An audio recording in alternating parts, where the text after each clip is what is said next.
Welcome, dear listeners. Tonight, let your thoughts drift gently as we take you on a peaceful journey.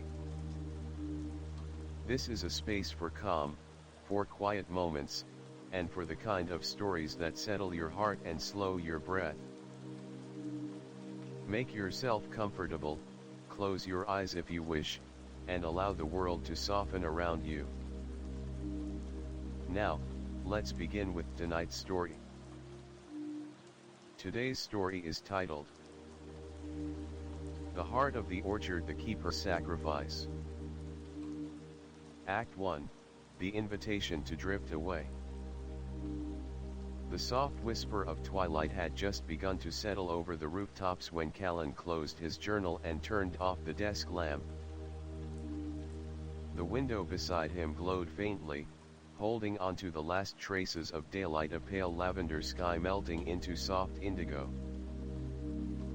It was quiet. Not the silence of emptiness, but the kind that feels like a gentle hush, as if the world were pausing to breathe. He stood and stretched, his fingers brushing against the wooden beams of the ceiling. Outside, a gentle breeze stirred the golden leaves clinging to the trees that line the street. Autumn had arrived slowly this year, like a shy visitor, but now it had taken root, filling the air with the scent of crisp air, chimney smoke, and the faint perfume of damp earth. Callan crossed the room and opened the window. A cool draft swept in, brushing his face and carrying with it the distant call of a bird flying home. He leaned out, resting his elbows on the windowsill, and closed his eyes. Somewhere deep within him, a yearning stirred, not for something grand or extraordinary, but for something simpler. A return to peace. To stillness. To a place untouched by time. He stepped back and lit a candle on the small bedside table.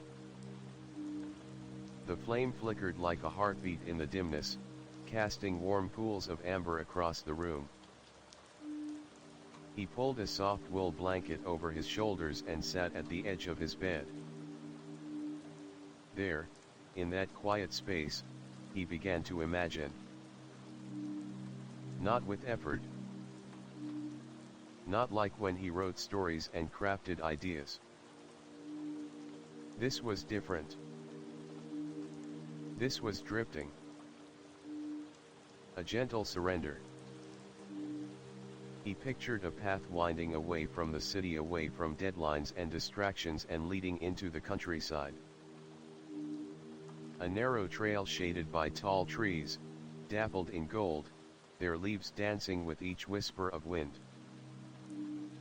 In his mind, he followed it. Each breath became slower. Each thought more distant. His heartbeat synchronized with the rustle of leaves. There was no rush. No purpose other than to be carried gently forward by the world around him. A voice soft and kind seemed to speak from within the breeze itself. "You've been holding too much for too long," it seemed to say. "Let it go, just for a while." And Callan did.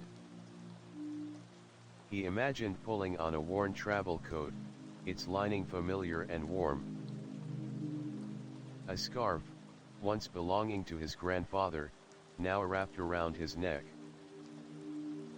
He tucked a book under his arm, though he didn't expect to read it.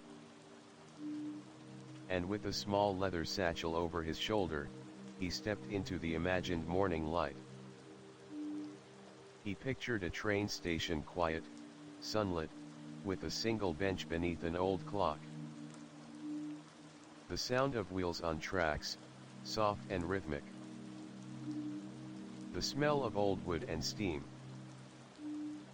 A place that may never have existed, or perhaps once did, long ago. As he boarded the imaginary train, he felt a curious calmness settle over him. He didn't need a ticket. The conductor tipped his hat without speaking, and the cabin was empty but for him. He sat by the window, watching the countryside unfold like a painting, rolling hills, stone fences, and trees ablaze with autumn fire. With each mile, the burdens of the city faded. With each passing moment, the noise of real life grew quieter. Soon, he could no longer remember what it was he had been worried about. The landscape outside his mind's window shimmered with possibility: mist rising from fields, deer watching from the edge of forests, and small cottages nestled beneath willows. Somewhere out there, he knew, was a place waiting for him. Not a destination exactly, but a feeling. A memory he hadn't made yet. A place he would recognize not with his eyes, but with his heart. A place where the world whispered stories in the rustle of leaves and the creak of old floorboards. Where people still took time to look you in the eye. Where the rhythm of life was slow, steady, and real. And tonight, for the first time in a long time, he was going there. Not with maps or timetables, but through breath, through stillness, through imagination. And so, wrapped in a blanket and candlelight, Callan leaned back into his pillow, let his eyelids grow heavy, and gave himself to the journey. A journey not just across distance, but inward toward warmth, memory, and a place that felt like home before he'd even arrived. Act 2, the morning of departure. The first rays of dawn stretched like golden ribbons across the hardwood floor of Callan's room. The candle had long since burned down, leaving behind a soft trace of melted wax and warmth in the air. He opened his eyes slowly, still cloaked in the dream from the night before. But something was different. The images had not faded with sleep. They lingered intact, vivid, and waiting. He sat up and looked around, half expecting to see suitcases already packed, the coat already waiting by the door. And though his room was the same as it always had been, something inside him had changed. Today, he would follow that thread of peace from his imagination into something more. Something real, or at least real enough to feel. He rose, washed his face in cool water, and dressed simply, a soft flannel shirt, a well-worn cardigan, and corduroy pants that had seen many autumns. The old satchel, the one he had imagined last night, now hung from the back of his chair. He smiled. Maybe his imagination had always been just one step ahead of him. Outside, the world had shifted. The sky was brushed with delicate pastel hues, pale apricot near the horizon and powder blue above. Leaves scattered across the cobbled street in gentle spirals, moving with an invisible rhythm of their own. Callan locked the door behind him, not with urgency, but with intention. This was no rushed escape. This was an unfolding. At the corner of his street was a tram that only ran a few times a day. It hummed with old-world charm, painted forest green, its brass fixtures gleaming in the light. Callan boarded without a word. The conductor, a man with silver hair and knowing eyes, nodded slightly, as if he had been expecting him. They didn't need to speak. There was a quiet understanding in the air. The tram rolled forward through narrow alleyways, then widened into tree-lined boulevards. The city slipped past, slow and dreamlike. He passed familiar cafes with fogged-up windows, old bookshops still closed, and flower stalls already setting up for the day. But it was what lay beyond that called to him. As the tram reached the edge of the city, the buildings gave way to open fields. The tracks curved gently, as though following the contours of a memory. Golden grass swayed in the morning light, and flocks of birds rose and fell in the distance like breath. Callan pressed his forehead lightly against the glass, watching the world change before him. With each mile, he felt another thread loosen inside him, a knot of stress, a worry forgotten, a weight quietly untied. Then the tram slowed. There was no official stop. Just a small wooden platform tucked between wild hedgerows and a winding gravel path. No signposts. No advertisements. Just the soft scent of leaves and earth. Callan stepped down. His shoes crunched gently against the gravel as he turned to thank the conductor, but the tram had already moved on, vanishing into the trees as if it had never been there. He took a breath. The air here tasted different. Cleaner. Cooler. It filled his lungs and settled somewhere deep in his chest. Before him stretched a quiet lane, winding gently through tall grasses and golden trees. To one side, an old stone wall marked the edge of a sloping orchard. Beyond it, nestled between distant hills, was a hint of rooftops, smoke curling lazily from chimneys. There it was. The place he had seen in his dreams. He adjusted the strap of his satchel, tucked his scarf tighter around his neck, and began to walk. The crunch of his footsteps mingled with the calls of distant crows. Somewhere nearby, water trickled down a narrow stream. The sound of the city had vanished completely, replaced with the hush of nature waking up. He was no longer imagining. He was arriving. Act 3, The Path Beyond the Orchard. The gravel path curled gently ahead of Callan, flanked on both sides by amber-colored trees whose branches leaned inward like a cathedral of leaves. The morning light filtered through their canopy, casting shifting mosaics of gold and rust on the ground. His footsteps, muffled by fallen leaves, felt more like part of a rhythm than an interruption. Every few paces, a soft wind stirred through the branches above, sending more leaves fluttering to the earth like slow-moving fireflies. He paused beneath a particularly large maple tree, lifting his gaze to watch the dance of color overhead. This was not a place bound by clocks or calendars. Time here seemed to exhale with the breeze and settle on the bark of trees.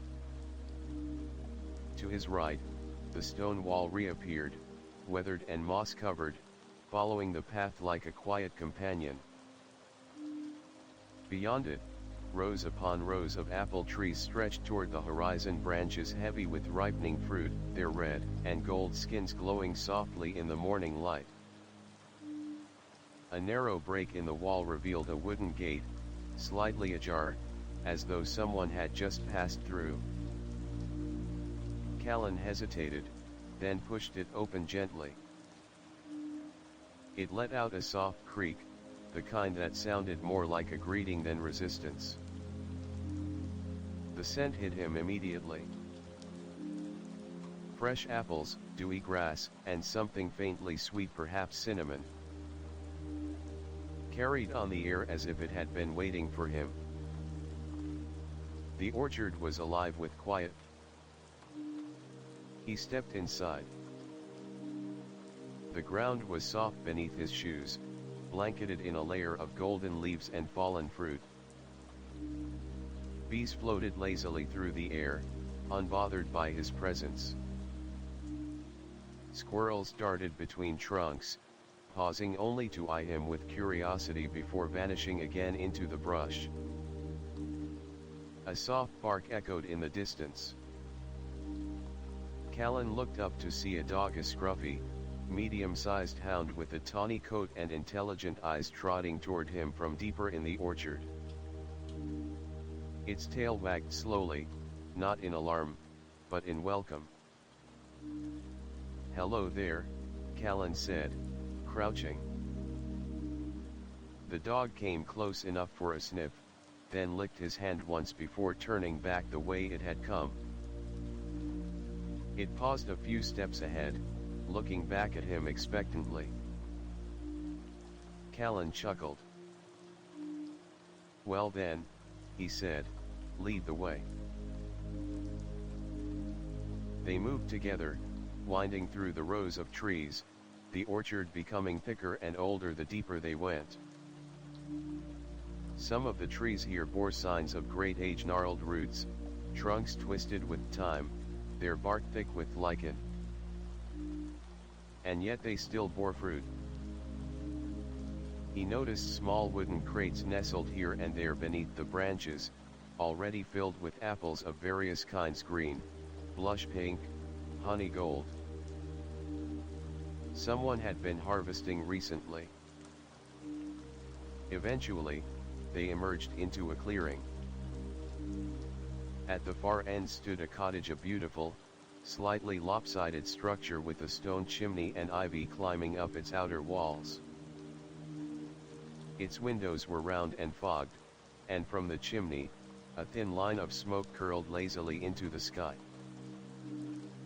The dog ran ahead, disappearing behind the front steps. Callan approached slowly, taking in the details. Wooden wind chimes hung from the porch beam, their gentle clinking blending perfectly with the rustling leaves. There were pots of herbs along the windowsills: lavender, rosemary, mint. The air here smelled like warmth. Before he could knock, the front door creaked open. An older woman stood in the doorway, dressed in a sweater the color of moss and a long linen apron. Her silver hair was tied back loosely, and her eyes, hazel flecked with gold, lit up the moment she saw him. "You must be Callan," she said, as if he were expected. He blinked. "Yes, how did you?" She smiled, stepping aside. "Come in, dear. The kettle's just about to sing."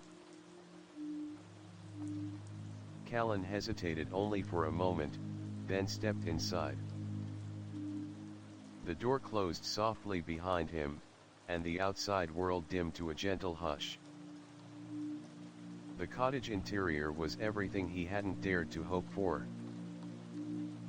Wood-paneled walls lined with books, woven rugs in autumnal hues, and the scent of tea and fresh bread filled the air. The dog was curled up by the hearth, tail thumping gently against the floor. "Welcome," she said again, more quietly this time. And for the first time in a long while, Callan felt the word settle inside him like a warm ember. Act 4, The Autumn Haven. Callan stepped inside, and the door clicked shut behind him with a soft finality, like a book being opened to its most treasured chapter. The warmth hit him first, not just from the hearth, where a fire danced in amber flames, but from the entire room. It wasn't the kind of heat that pressed down on your skin.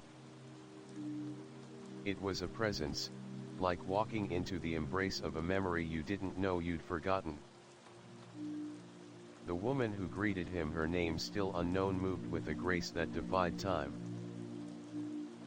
She glided across the wooden floor, her slippers making no sound, as she reached the iron kettle just as it began to whistle. She lifted it with practiced ease and poured hot water into a teapot painted with tiny apples and falling leaves. "Sit anywhere you like," she said, gesturing toward the cozy nook by the window. Callan chose the window seat, cushioned with thick wool throws and plump pillows in shades of burnt orange and soft plum. From here, he could still see the orchard outside, glowing like fire beneath the soft morning sun. The air smelled of steeping tea leaves, baked apples, and something floral, perhaps dried chamomile or clover. The woman placed the tea on a wooden tray with a pair of delicate cups, 2 slices of apple loaf still warm, and a small pot of honey. "Here," she said with a kind smile, "a welcome cup for the weary." Callan took the tea gratefully. "Thank you. This place, it's unreal." She raised an eyebrow playfully. "Unreal or exactly what you needed?" He chuckled. "Both, maybe." She sat opposite him, stirring her own cup gently. "Most people find it when they stop looking for anything else." He studied her. "Do people come here often?" She tilted her head. "Only when they're ready. The path shows itself when the heart calls for rest." Callan took a sip.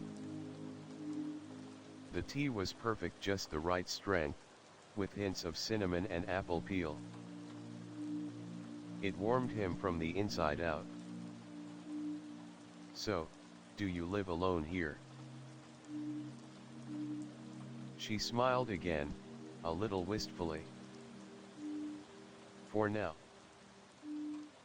But the orchard keeps me company. The wind talks. The leaves listen. And sometimes, visitors like you come and remind me what stories feel like." A silence settled between them, but it was the comfortable kind, like a blanket laid gently across shoulders. The dog, who he now learned was named Bram, had fallen asleep with his head resting on one paw, snoring softly. Callan turned his gaze back to the window. "This place feels like something I dreamed up. Or maybe something you remembered," she said. "Places like this leave echoes in the soul." She rose then, walked over to a sideboard, and returned with a small notebook. Its leather cover was etched with vines and stars. "Some people write down what they feel while they're here. You don't have to. But if the words come, don't ignore them." Callan took the notebook with a slow nod. "Thanks. I might." She excused herself for a moment to tend to something in the kitchen, and Callan sat alone with the notebook on his lap, fingers brushing over the worn cover. The fire crackled. The trees outside whispered against the window pane. For the first time in weeks, maybe months, his mind was quiet. Then, something pulled his attention: a small shelf beside the window, lined with jars of preserves and folded letters. One envelope in particular caught his eye. It was sealed with a wax stamp shaped like a leaf, and on the front, in faded ink, were the words, "For the one who follows the wind." He hesitated. Surely this wasn't meant for him. And yet, wasn't he exactly that person? The one who had followed a trail of leaves and silence into a place that shouldn't exist. He glanced toward the kitchen. The woman hadn't returned yet. With careful fingers, he picked up the envelope and turned it over. The seal crumbled easily, too old to resist, and inside was a single folded sheet of parchment. The message was brief. If you've come this far, you're not just resting. You're remembering. The orchard knows your name, even if you don't remember why. Callan stared at the words, his breath catching. He read it again. And then again. Something deep in his chest stirred like a chord being plucked inside a forgotten song. He folded the letter and slipped it into the notebook. When the woman returned, he said nothing. She didn't ask. But in her glance, he saw the glimmer of understanding. Later that afternoon, after more tea and quiet conversation, she offered to show him around the orchard. They stepped outside, Bram bounding ahead once more, and walked together beneath the boughs heavy with fruit. She showed him where the oldest tree stood, where the honeybees liked to gather, and the spot where an old stone bench sat beneath a maple that turned gold earlier than all the others. Each place held a story, and though she didn't tell them all, Callan sensed them in the air, whispers caught between branches, woven into the moss, echoing from the roots. As they circled back toward the cottage, the sun dipped low in the sky, casting long shadows across the orchard. The wind picked up, rustling through the leaves like soft music. The woman paused at the gate and turned to him. "Tonight, you'll sleep in the guest room. It's quiet. You'll dream well." Callan nodded, a lump rising in his throat. "Thank you, for all of this." She touched his arm gently. "You're not the first to come through. And you won't be the last. But for now, this is your season.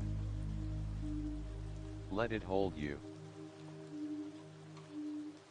That night, as he lay in the soft bed beneath the patchwork quilt, the journal resting on the table beside him, Callan listened to the orchard outside. Owls calling.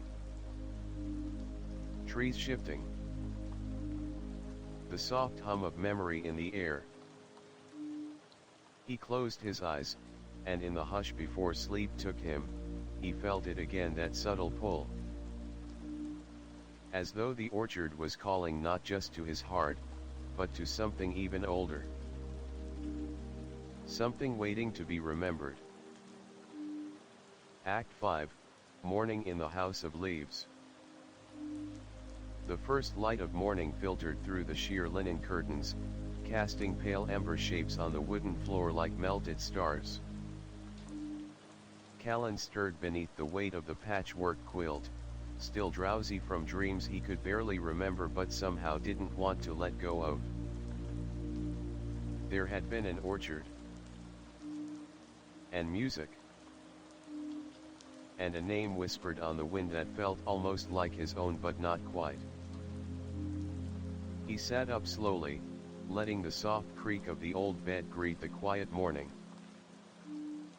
The room smelled faintly of cedar and dried apples, with a trace of lavender woven into the corners. The walls were covered in pressed leaves, framed like artwork, each one labeled with a neat, looping script. He swung his feet to the floor and stretched. His clothes from the day before had been laundered and folded on the chair near the window, as if some gentle presence had cared for them in the night. He smiled to himself. Perhaps the house itself was alive. Or perhaps kindness was simply a habit here. As he dressed, he noticed something he hadn't seen the night before, a wooden box tucked beside the bookshelf. He knelt and opened it slowly. Inside were dozens of carved apples, each one unique. Some had intricate leaf patterns etched into their sides, others bore strange symbols, runes almost, and one had a tiny spiral that seemed to continue inward forever. He picked up the spiral apple. Its surface was cool to the touch, smoother than the rest. Turning it in his hand, he could almost feel it pulse gently, like a sleeping thing. Before he could dwell on it longer, a soft knock came at the door. "Come down when you're ready, dear," came the familiar voice of the woman from yesterday, gentle and unhurried. Callan placed the spiral apple back in the box, closed it carefully, and stood. Downstairs, the kitchen was already alive with warmth. Sunlight streamed through the windows in golden beams, catching dust motes midair like drifting stars.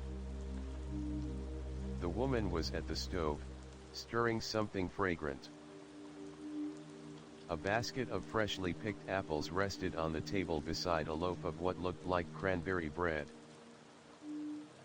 Bram, the loyal hound, was sprawled on the braided rug, snoring softly as usual. "Did you sleep well?" she asked without turning. "Better than I have in months," Callan replied, sliding into a chair. "Thank you. Everything about this place feels meant." She smiled at the word. "Places like this don't happen by accident." He glanced around, eyes catching on the open pantry where rows of preserves sat in perfect order, each labeled by season rather than fruit.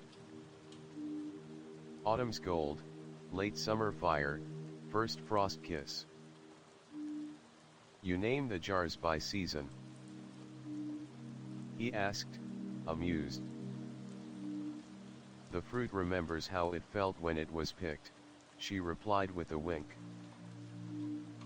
"We only honor the memory." She poured him a mug of tea darker than the one from yesterday, with a scent of clove and citrus. He took a sip and felt it run through him like a string of sunbeams. It woke his thoughts, but gently. "I saw something upstairs," he began. "A box, full of carved apples." Her hands paused for just a second before resuming their rhythm. "Ah. The memory box." He tilted his head. "What are they?" "Echoes," she said simply. "Each one is tied to someone who came before. Some dreams are too precious to forget, so the orchard holds them." Callan went quiet, letting the steam from his tea fog his thoughts. "I picked one up. The one with the spiral." This time, she looked at him fully. "That one hasn't been touched in a very long time," she said softly. "It used to belong to someone who, like you, arrived not quite knowing why." The spiral was her way of understanding how stories fold into themselves, how time loops when memory sleeps. He leaned forward. What happened to her? She left, she said, as all do eventually. But not before leaving pieces of herself behind. The orchard keeps them, just in case someone else needs them one day. He stared into his tea. So you think I'm meant to be here? She tilted her head. I think you're exactly where you're supposed to be. But only you can decide why. They finished breakfast in a thoughtful quiet. The light shifted in the windows as clouds passed lazily overhead. Callan felt something changing, not in the house, but within himself. As if he were slowly aligning with something long buried and long awaited. After the dishes were done, the woman handed him a small basket. Walk the orchard, she said. Pick only the apples that call to you. Not the ones that are prettiest, or biggest, but the ones that feel like they're waiting. He nodded, gripping the basket's smooth handle, and stepped out into the morning air. The orchard greeted him like an old friend. Birdsong drifted in the breeze, and sunlight slanted between the branches like pages of a story unfolding. He wandered slowly, eyes scanning the trees, not rushing, not choosing, but listening. The first apple he picked was small and golden, hanging low to the ground. It felt warm in his palm, as if it had been waiting just for him. The second was bright red and nestled high in the boughs, requiring him to stretch and balance on the edge of a mossy stone. Each apple, once picked, gave him a peculiar sensation, like a note of music struck somewhere behind his ribs. By the time the basket was half full, he felt as though he were carrying more than fruit. He was collecting whispers. Moments. Answers not yet given shape. As he turned back toward the cottage, something in the wind shifted. A chill. A breath of something older. The leaves around him danced with sudden urgency. He stopped. And for the briefest second, he saw a figure between the trees. Not the woman. Not Bram. Someone else, tall, wrapped in a long coat of gray and silver, face hidden by the shadow of a wide-brimmed hat. The figure stood still, watching him. Then it was gone. Callan blinked, heart racing slightly. He hurried back to the cottage, basket clutched tightly in both hands. When he returned, the woman took one look at his face and nodded slowly. So, she said, you've seen the Watcher. He stared at her. Who is he? Not a who, she murmured. More of a when. Act 6, The Whispering Trees. The cottage had already begun to settle into the quiet hum of the late morning when Callan returned.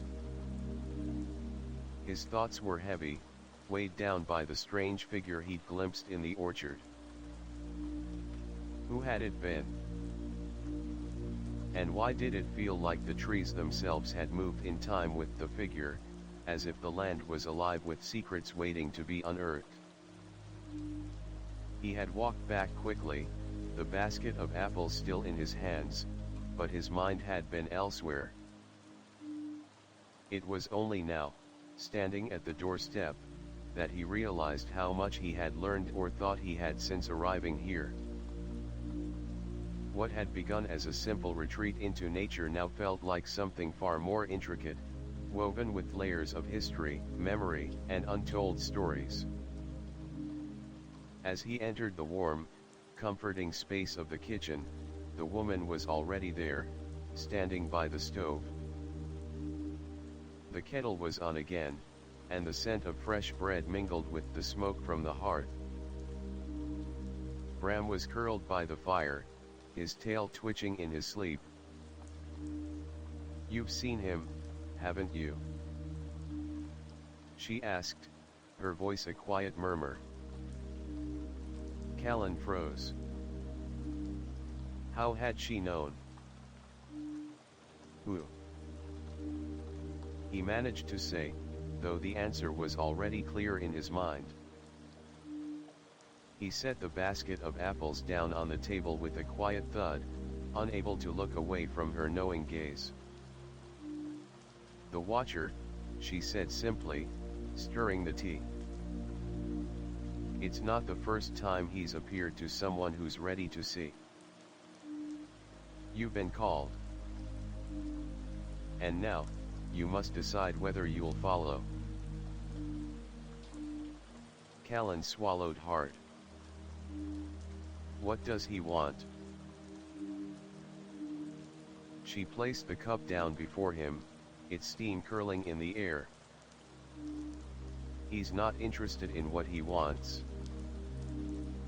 He's interested in what you need." "I don't understand." Her smile was soft, almost sad. "You will. In time, you will. The Watcher doesn't walk with people, Callan. He walks with moments. And in every moment, he leaves something behind. A sign. A clue. A choice. Choice." Callan echoed, but his mind was still reeling from what he'd seen in the orchard. The way the figure had seemed so out of place, yet so familiar at the same time. "Not just any choice," she said, turning her back to him to fetch a loaf of bread. "A choice that shapes more than just the next step. A choice that shapes your story." Callan's pulse quickened. "What do you mean?" "There's a path that runs through this place, Callan. It's older than the orchard, older than the house. It's ancient. And the Watcher is a keeper of those paths. He's a guide. But he doesn't walk them. He watches those who are ready to walk them." She turned back to face him, her eyes steady. "You've crossed the threshold, whether you realize it or not. You came here with a question, whether you knew it or not. The question is simple: what is it that you're truly searching for?" Callan swallowed hard, unsure of how to respond. Was he searching for peace? For rest? Or was it something deeper, something he wasn't even sure how to voice? He opened his mouth to speak, but before he could, Bram raised his head, ears twitching. The dog's eyes flicked to the window, and his body stiffened. For a brief, quiet moment, there was only the sound of the wind outside. It was a strange wind, sharp and cold, the kind that only arrives with a shift in the atmosphere, as though the earth itself had taken a deep breath. The woman looked at Callan. "Go outside. It's time to make your choice." Callan's heart pounded as he stood, though he wasn't sure why. Perhaps it was the mystery of the watcher. Perhaps it was the quiet urgency in the woman's voice. Or perhaps, just maybe, it was something in the air itself, something old, something eternal that was calling to him. He stepped outside, the ground cool beneath his feet, the wind brushing his face like a long-lost whisper. The orchard, which had been so peaceful before, now felt different, alive, watching him, waiting. Bram trotted ahead, leading him toward the farthest corner of the orchard, past the oldest trees where the apples grew wild, unpicked. Here, the air was thick with the scent of earth and wood, and the trees seemed to lean in closer, as if listening. Callan paused near a large oak, its gnarled roots twisting into the earth like fingers grasping for something buried deep below. He felt the presence again, like an invisible force tugging at him. A sound reached his ears, a soft, rustling noise, like whispers moving through the leaves. He turned sharply but saw nothing. Then, from the corner of his eye, he caught a flicker of movement. The watcher. This time, he could see him more clearly, a tall figure in a gray coat, his back straight, his face obscured by the brim of a dark hat. He was standing between two ancient apple trees, his hands clasped behind his back as he watched Callan, silent and still. Callan's throat tightened. "What do you want from me?" he called out, his voice breaking the heavy silence. The figure didn't respond. Instead, he raised a gloved hand, gesturing toward the ground before him. Callan's eyes followed the direction. At his feet, a small patch of earth seemed to shift slightly, as if something below the surface had stirred. His heart raced. And then the earth cracked open. At first, it was only a small crack, just wide enough to see into the soil beneath. But as Callan watched, it widened, and the ground gave way. A hidden object, a box, emerged from the earth, its wooden surface worn and aged by time. The watcher did not move. His gaze remained fixed on Callan, waiting. Callan crouched down slowly, his breath shallow. His hands trembled as he reached for the box, lifting it carefully from the earth. The air around him grew heavier, the rustling of the leaves louder, as though the trees themselves were watching in anticipation. He held the box in his hands for a moment, unsure of what to do next. His eyes flicked to the watcher, who still stood motionless, unblinking. Callan opened the box. Inside, there was a single, withered apple, its skin pale and cracked, but still intact. It looked almost ancient. And yet, as soon as his fingers brushed against it, he felt a wave of heat rush through him, a pulse of energy, as if something long buried had awakened. A voice whispered in his ear, as soft as the rustle of the leaves, "This is your choice. Do you accept it?" The watcher's eyes met his, waiting. The question lingered in the air. Act 7, The Apple of Decision. The moment Callan touched the withered apple, the air around him seemed to shift. It wasn't sudden, but gradual, like a breeze stirring the leaves in slow motion, pulling the world into focus. He felt something stir inside him, a connection he couldn't quite explain.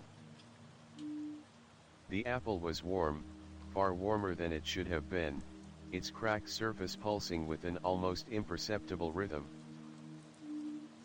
His heart raced as he held it in his hand, the weight of the moment pressing down on him. He looked up at the watcher, who had not moved. The figure remained as still as the trees around them, his presence both distant and immediate. It was as if the watcher existed outside of time, observing, waiting.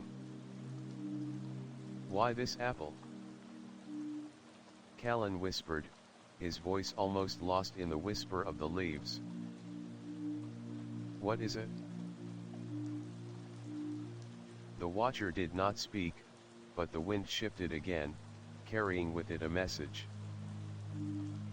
It was subtle, almost imperceptible, yet it seemed to seep into Callan's very bones.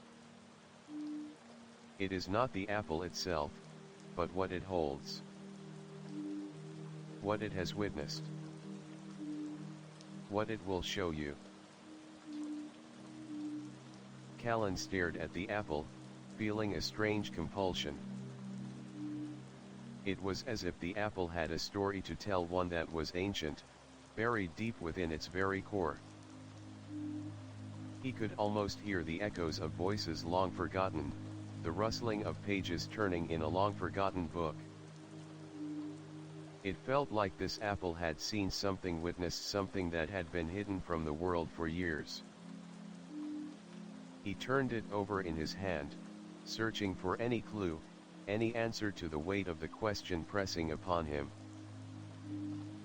There was something about the apple, something undeniably familiar, and yet completely foreign. Without thinking, he brought it to his lips and took a small bite. The taste exploded in his mouth. It was unlike any apple he had ever eaten, sweet and tart, but with an undercurrent of something darker, something primal. The juice dripped down his chin, and for a brief moment, the world around him seemed to pause. The orchard stood still, the wind ceased its whispering, and even the watcher's gaze seemed to soften. And then, it happened. The world before Callan vanished. For a heartbeat, everything was white, blinding, overwhelming. But just as quickly, it faded, replaced by a new sight. He was no longer standing in the orchard. He was somewhere else. Somewhere ancient.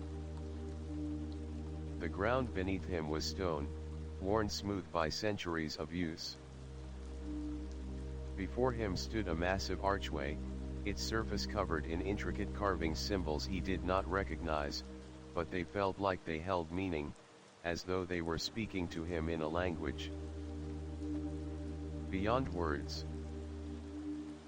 The air was thick with the scent of earth and history, and there was a faint hum in the air, as if the very place itself was alive. In front of him, an enormous tree rose from the center of a vast courtyard, its roots stretching deep into the earth. Its branches reached toward the heavens, and its leaves shimmered with an ethereal light. It was unlike any tree Callan had ever seen, a tree that seemed to pulse with life, its energy radiating out like the beating of a heart. He reached out instinctively, drawn toward the tree, and as his hand brushed against its bark, a vision flooded his mind. A vision of a man tall, strong, and cloaked in robes of deep red standing beneath the tree, his hand pressed against its trunk. The man's face was obscured, but Callan could sense his power, his authority. The vision flickered, and then, as if following a thread, it shifted. Another figure emerged from the shadows, a woman this time, dressed in flowing white robes, her long hair cascading down her back like a river of silver. She moved toward the man, her eyes filled with sorrow, her expression unreadable. The two stood together beneath the tree, but there was a distance between them, an unspoken tension that seemed to hang in the air. The woman raised her hand and touched the tree, and as she did, the earth beneath their feet trembled. Callan's heart pounded as the vision shifted once more, this time showing the man and the woman standing apart.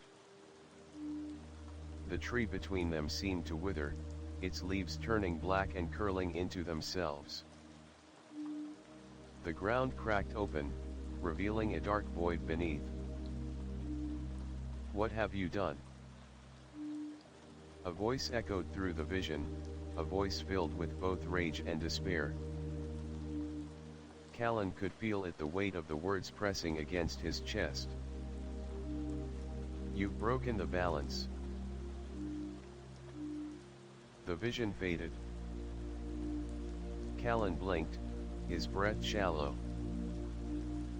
He was back in the orchard, his hand still gripping the apple, his heart racing. He looked around, disoriented. The world was the same, but everything felt different now. The trees, the air, even the ground beneath him, everything felt changed, as though the very fabric of reality had shifted. The watcher was gone. For a long moment, Callan stood there, trying to make sense of what had just happened. What was the vision? Who were those figures? And why did it feel as though he had just witnessed something that had happened long before his time? He looked down at the apple, now half-eaten. Its warmth had faded, but the memory of the vision lingered, pressing against his mind like a whisper he couldn't ignore. As he turned to head back to the cottage, he knew that this was only the beginning. There was more to this place, more to the orchard, more to the watcher, and more to the choices he was about to make. But one thing was certain, he was no longer just a visitor. The orchard had chosen him. And now, he had to decide whether he was ready to face what lay beneath its roots. Act 8, The Roots Beneath the Orchard. The morning light fell through the heavy boughs of the orchard like soft fingers tracing the earth. Callan stood still, the warmth of the apple still lingering on his tongue, the vision of the ancient tree and its mournful inhabitants haunting his mind. The world around him seemed so alive, yet so quiet, full of untold stories, whispers carried by the wind. He glanced down at the half-eaten apple, the one that had transported him to another time, to the moment of reckoning between two figures whose names he did not know. The taste of its flesh still clung to his senses, but now it was mingled with a deeper sense of longing, a pull that seemed to beckon him forward. He could not explain why, but somehow he knew that the orchard, this strange, ageless place, was not just a backdrop to his retreat. It was a stage for something far larger than he had ever anticipated.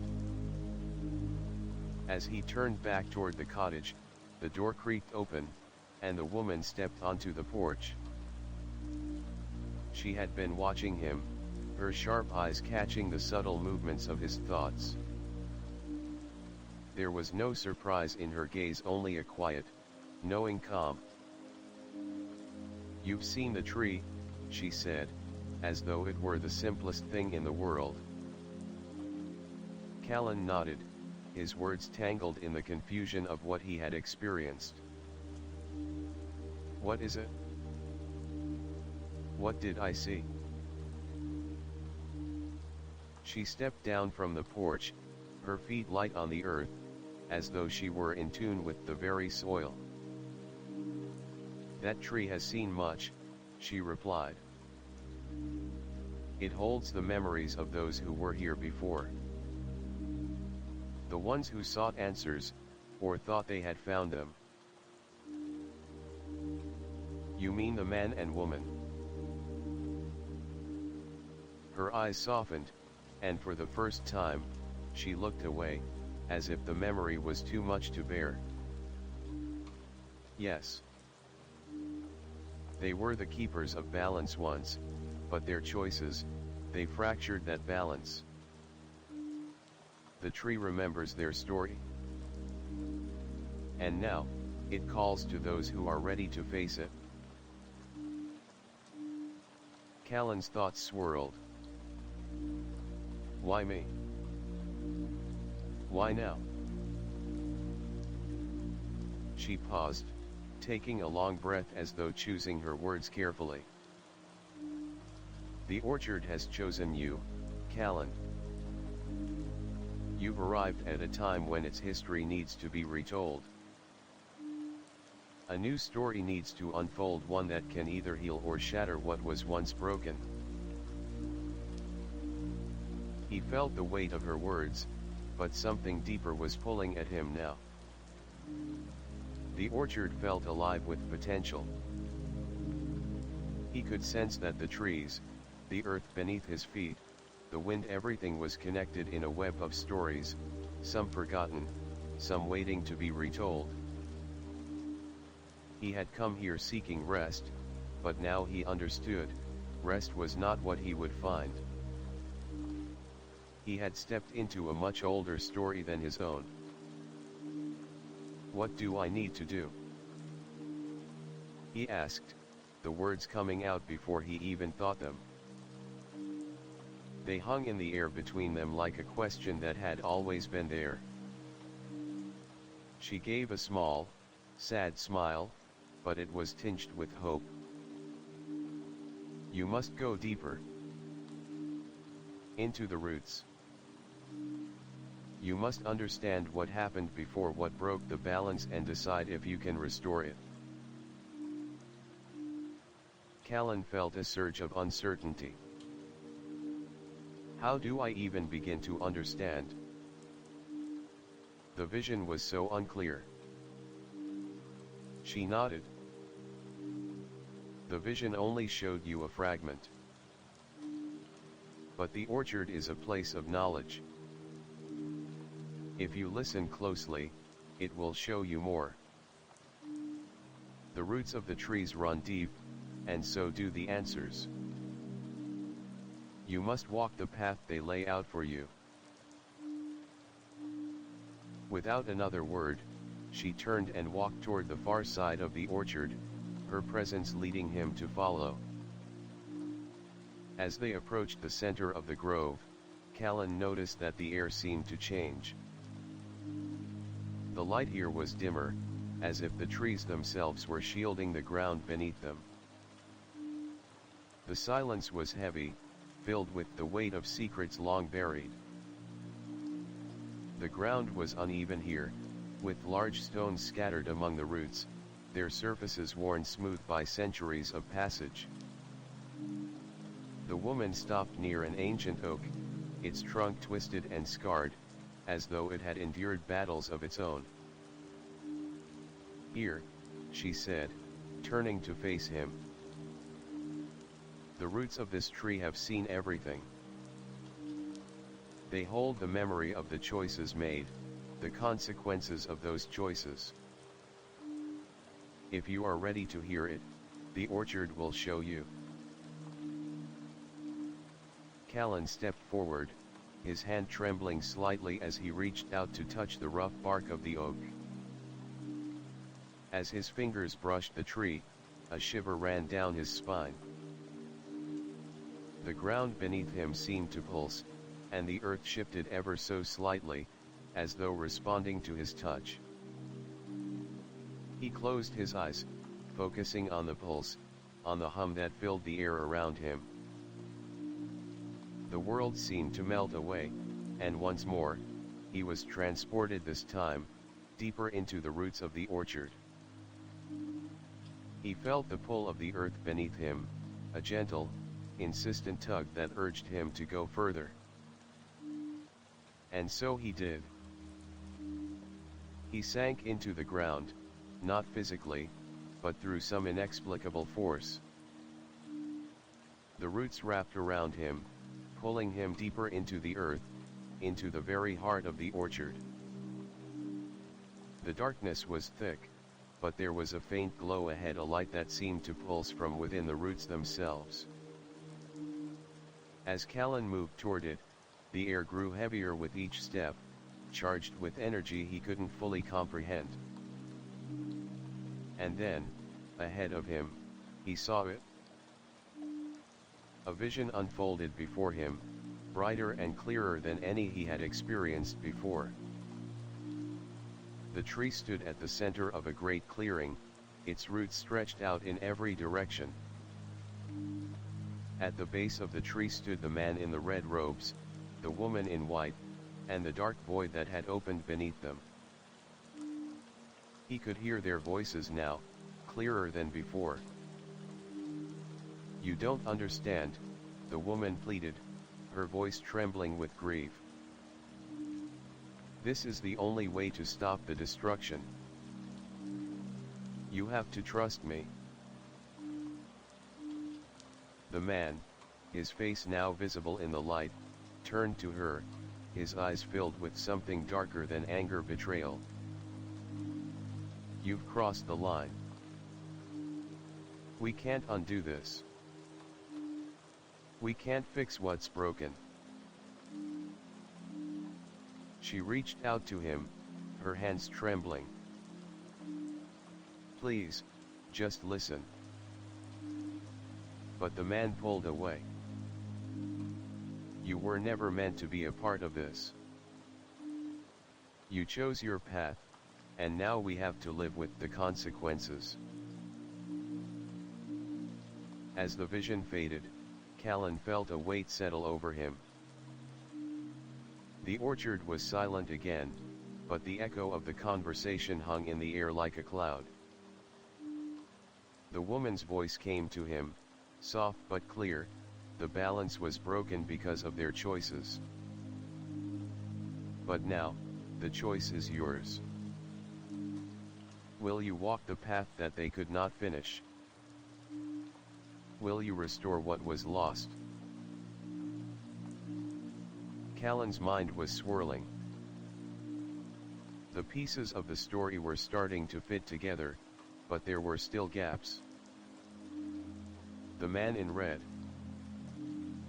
The woman in white. The broken balance. He didn't yet understand everything, but he knew one thing for certain: he was no longer just a visitor in the orchard. He was part of its story now. And he had a choice to make. Act 9, The Choice and the Cost. Callan stood in the heart of the orchard, his fingers still tingling from where they had touched the ancient oak spark. The air around him was thick with an invisible tension, as if the trees themselves were holding their breath, waiting for him to make a choice.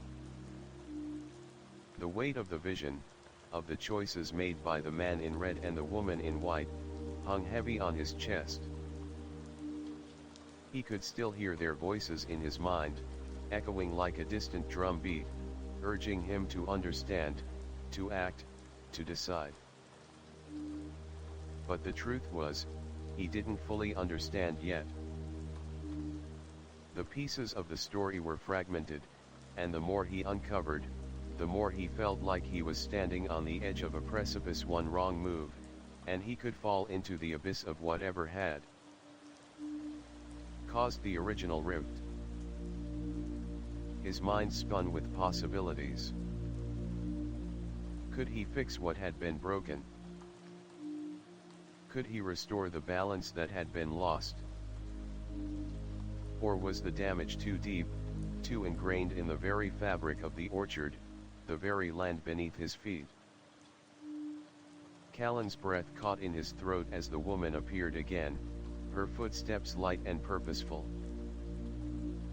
She stood beside him now, her eyes fixed on the ancient oak, as though she could feel the weight of its age, the stories it carried within its roots.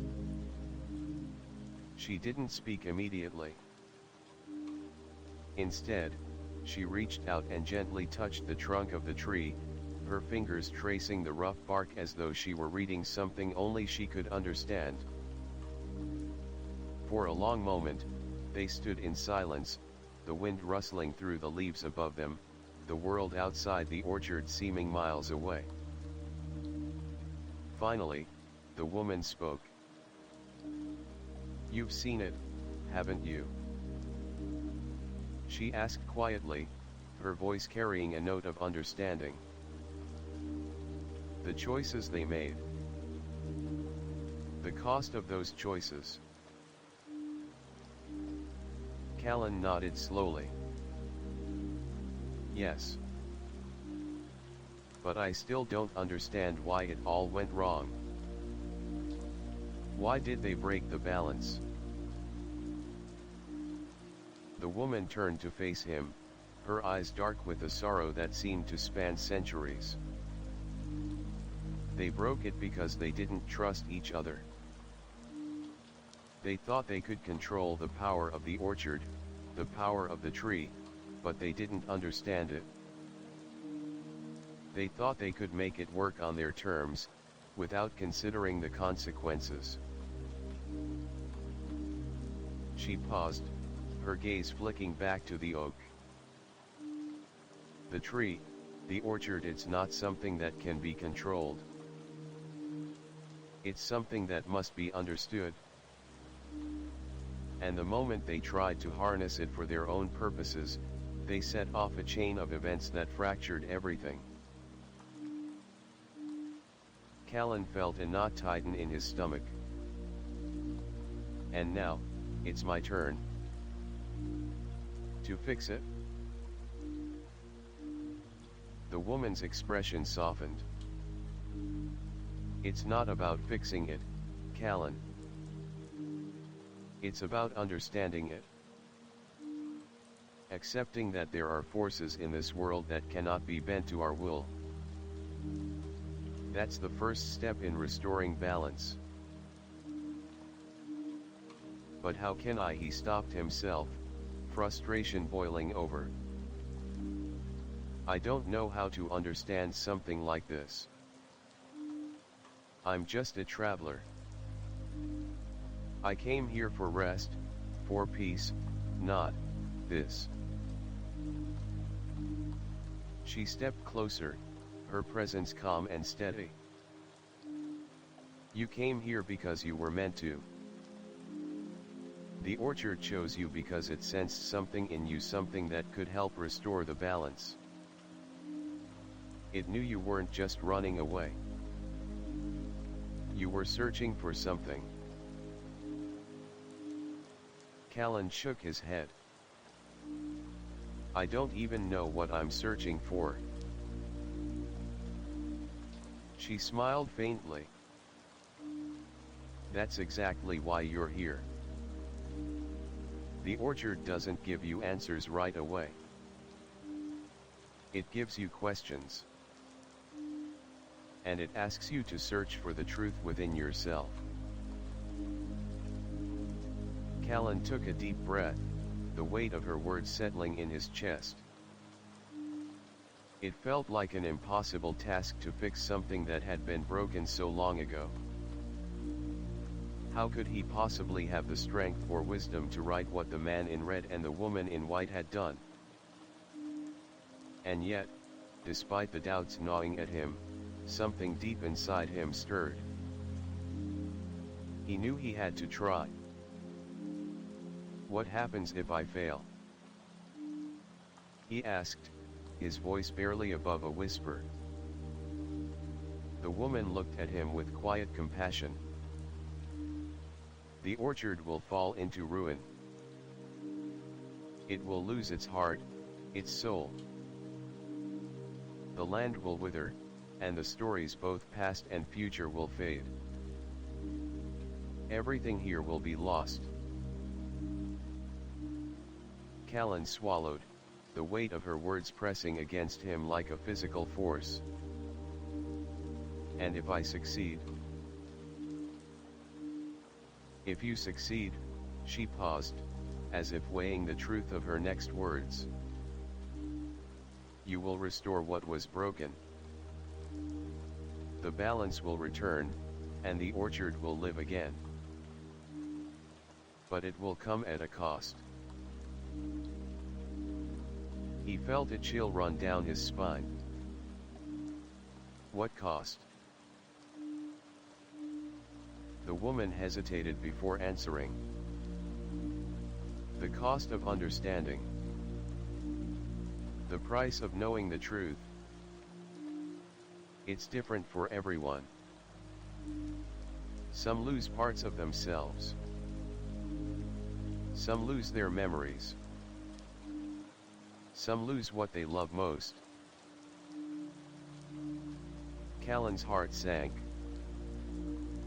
And you? What did you lose? The woman's eyes softened with a sorrow that was almost unbearable. I lost my name. My past. I became part of the orchard, its guardian, its keeper. And in doing so, I lost the life I once had.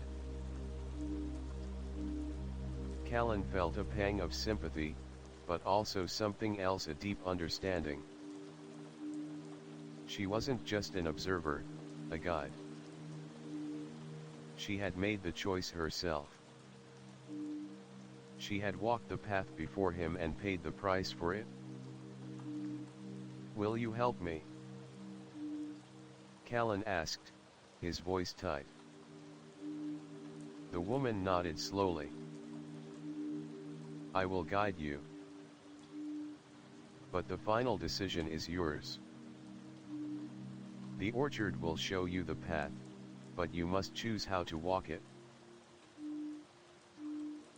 Callan took a deep breath, trying to steady his racing heart. He knew he couldn't turn back now. The orchard had already chosen him. And no matter how much he wanted to run, he knew there was no escaping the path ahead. He looked at the woman one last time, his eyes filled with determination. I'm ready. She smiled, a sad but knowing smile. Then come.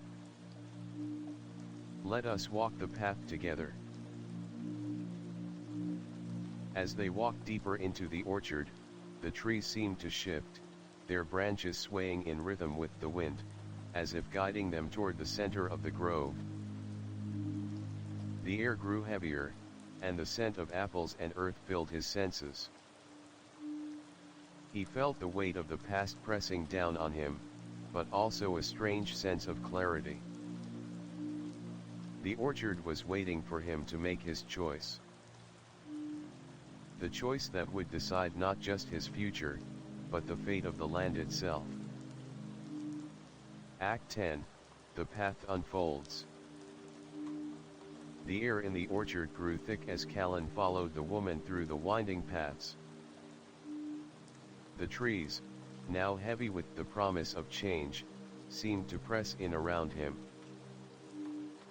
Every step he took, the earth beneath his feet felt both familiar and foreign, alive with energy, yet unnervingly silent, as though the orchard was holding its breath, waiting for the next movement.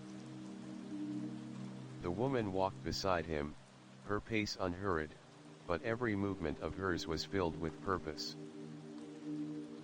Bram, the dog, trailed behind them, his head held low, sensing the weight of the moment. His eyes were fixed on the ground, as though searching for something hidden just beneath the surface. Callan could feel it too. Something deep within the soil, something ancient and waiting. The roots of the trees seemed to call to him, pulling him further into the heart of the orchard. He couldn't explain why, but every step felt like it was drawing him closer to the truth, closer to the decision that awaited him. The woman didn't speak at first. She simply walked, allowing the stillness of the moment to wash over them both. The wind had died down, and the leaves hung motionless in the air, as if they were suspended in time. Callan's thoughts were a whirlwind of questions, but he kept them inside, knowing that the time to ask would come. They reached a clearing at the center of the orchard, a place so quiet that Callan could hear his own heartbeat. The ground here was soft, almost marshy, with small wildflowers growing in clusters between the roots. At the center of the clearing stood a large stone pedestal, weathered and cracked with age, but still standing tall and firm. The woman stopped in front of it, her eyes fixed on the pedestal. "This is where it begins," she said quietly, her voice barely a whisper. Callan stepped forward, his gaze following hers to the stone. The pedestal was carved with symbols, intricate, twisting patterns that seemed to shift and change with the light. The carvings were familiar, yet alien, as if they had been waiting for someone to understand their meaning. There was something almost hypnotic about them, pulling him in, urging him to decipher their mystery. The pedestal, the woman continued, was where the original choice was made. The man in red and the woman in white, they stood here, just as you are now, and they made a decision. They chose to attempt to control the orchid's power, to harness it for their own purposes. Callan's heart beat faster as the weight of her words settled in. He had heard the story before, but now, standing here, in the very place where the choice had been made, it felt more real, more urgent. "But they failed," he said softly, the words almost tasting like ashes in his mouth. The woman nodded. "Yes. Their choice fractured the balance. And now it is your turn to choose. The orchard has shown you what happened when they tried to control it. But the question remains, will you try to restore the balance, or will you walk away, leaving everything as it is?" Callan stood in front of the pedestal, the weight of the question pressing down on him. The choice was his now. And yet, it didn't feel like a simple decision. It felt like something far more profound, a question of purpose, of self, of fate. He looked down at the symbols carved into the stone, tracing their lines with his eyes. There was a rhythm to them, a flow that seemed to pulse with energy.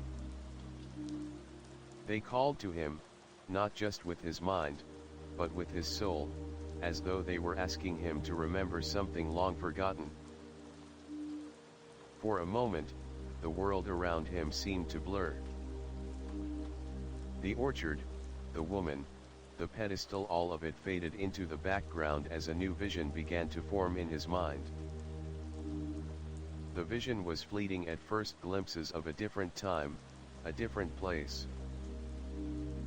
He saw the man in red, standing before the pedestal, his hands raised in defiance. He saw the woman in white, her face filled with sorrow, reaching out toward him, trying to stop him. But it was too late. The decision had been made, and the balance had been broken. The vision shifted again. This time, it was Callan standing in front of the pedestal, but he was not alone. Beside him stood a figure, a shadow, indistinct, but somehow familiar. The figure placed a hand on Callan's shoulder, and as they turned together to face the pedestal, Callan knew in his heart that this was the moment of truth. His breath caught in his throat. The vision was gone, leaving only a lingering sense of purpose. The choice was not just his, it was shared. Are you ready? The woman asked, her voice breaking through the silence. The orchard has shown you what was lost. It has shown you what can be restored. But the choice is yours. Will you walk the path they could not? Callan closed his eyes, the weight of the decision pressing down on him. He could feel the pull of the orchard, its roots reaching into his soul, urging him to take action. But the path ahead was unclear. The cost of making the wrong choice could be greater than he could imagine. His fingers brushed the symbols on the pedestal again, and in that moment, he felt something shift within him. He knew what he had to do. Yes, he said, his voice steady despite the uncertainty swirling inside him. I'm ready. The woman nodded, her expression softening. Then step forward. The path will reveal itself. As Callan stepped closer to the pedestal, the ground beneath him seemed to stir. The symbols on the stone began to glow, faintly at first, then brighter, until they illuminated the entire clearing. The air around him crackled with energy, and the trees seemed to lean in, as if holding their breath. A soft hum filled the air, and Callan felt a strange sensation wash over him, like he was becoming part of the orchard itself, a thread woven into its fabric. He didn't know what would happen next, but he knew that this moment, this choice, was the beginning of something far greater than he could have ever imagined. The orchard was waiting for him to act. And Callan had made his choice. Act 11, The Awakening of the Orchard.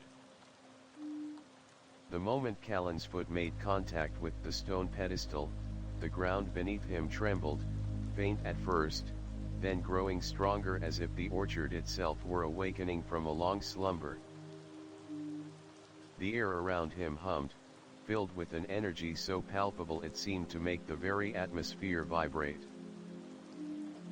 His heart raced in his chest, his breath quickened, but there was no turning back now. The symbols on the pedestal glowed brighter, their light casting strange shadows across the clearing.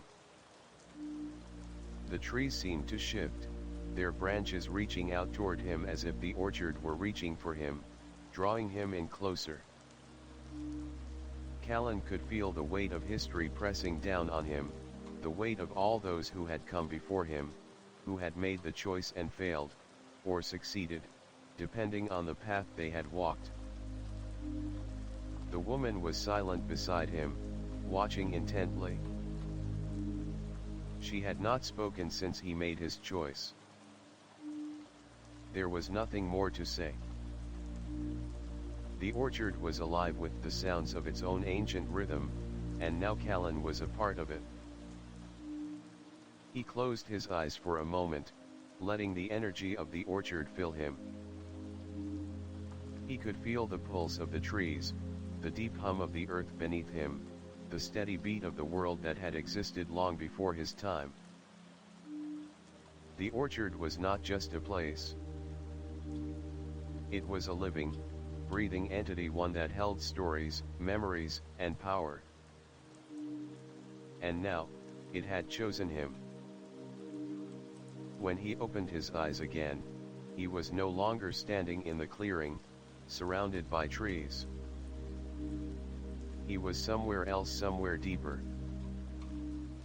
The landscape before him was dark and winding, filled with twisted trees that seemed to reach out with gnarled fingers, their bark slick with moisture. The sky overhead was thick with clouds, the air damp and heavy, as though the very air itself had absorbed the weight of years of forgotten stories. There was no light here, no warmth, only a suffocating darkness that seemed to press against him. Ahead of him, in the distance, a figure stood, a shadow, cloaked in the same dark robes he had seen in his vision, the figure of the man in red. He stood tall and unmoving, his face hidden beneath the shadow of his hood. His presence filled the space with an overwhelming sense of power that was both intimidating and captivating. Callan's heart skipped a beat.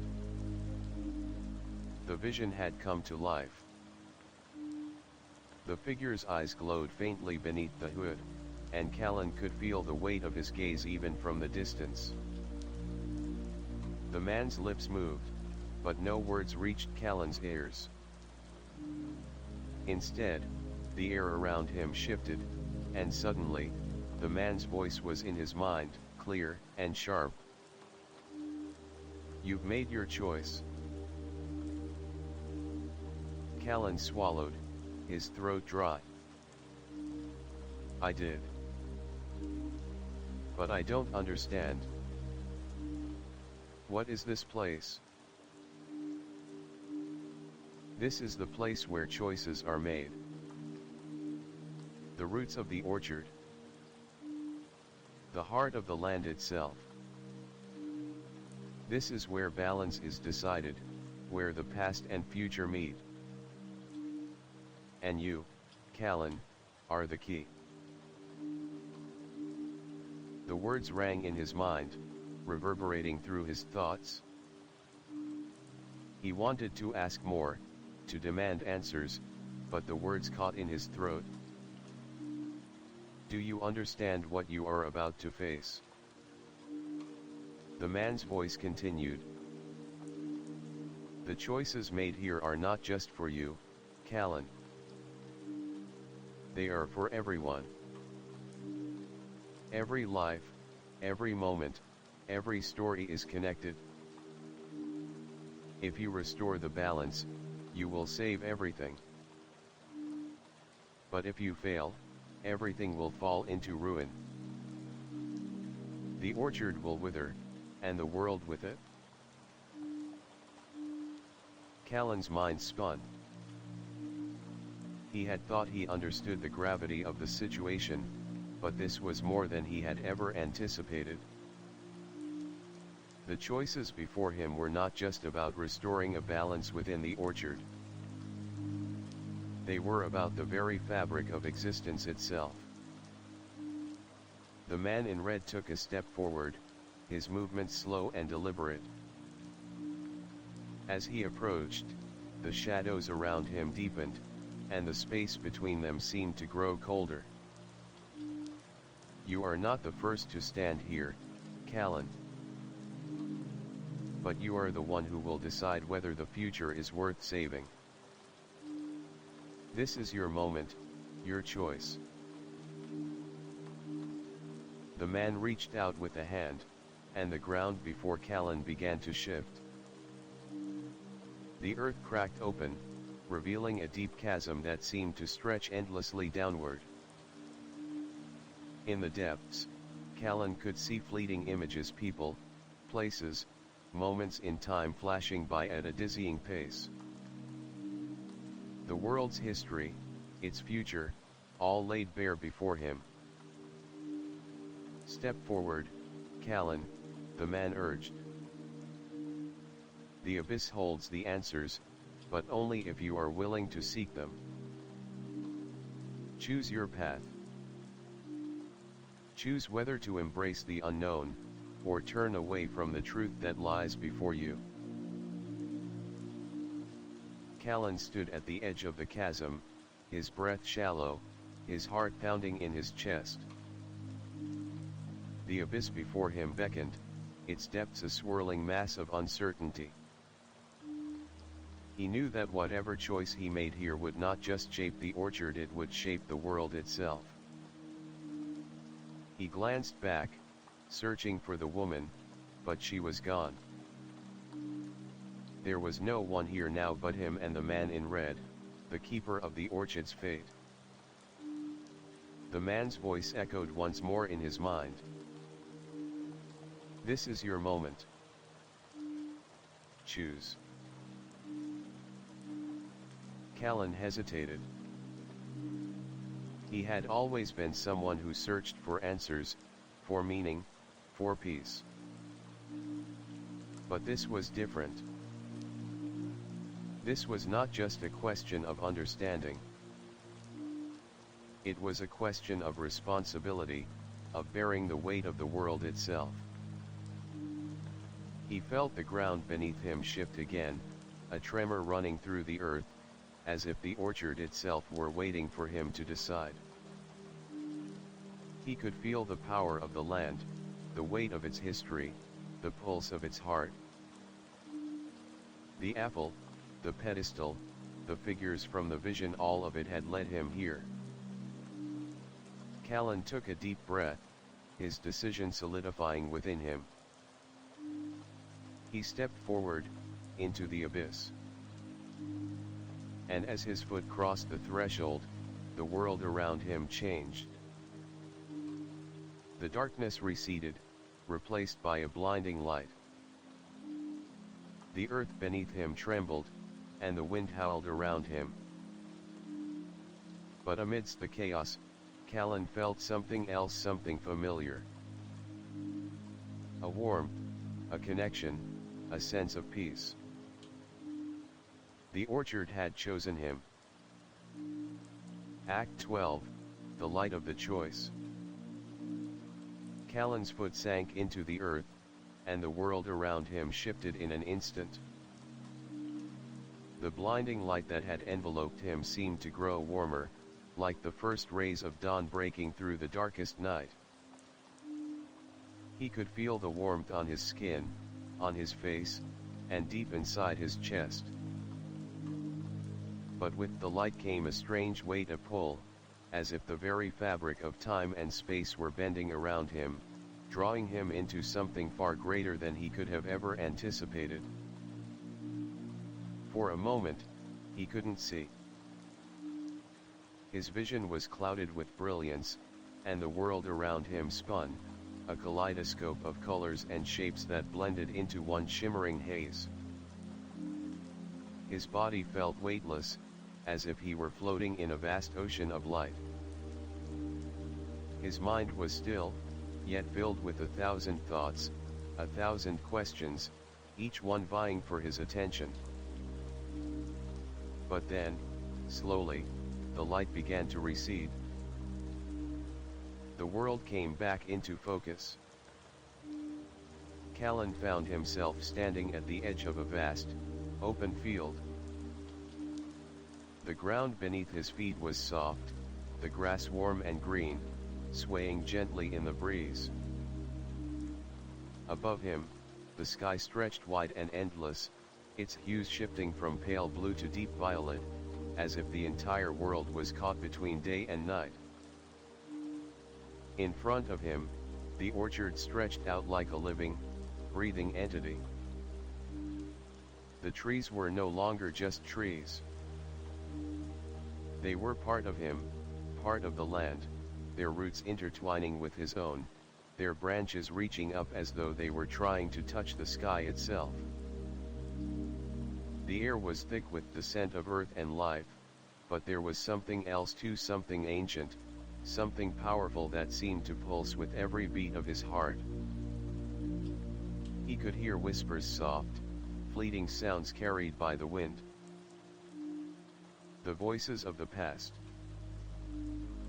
The voices of those who had come before him, who had made their own choices, their own sacrifices.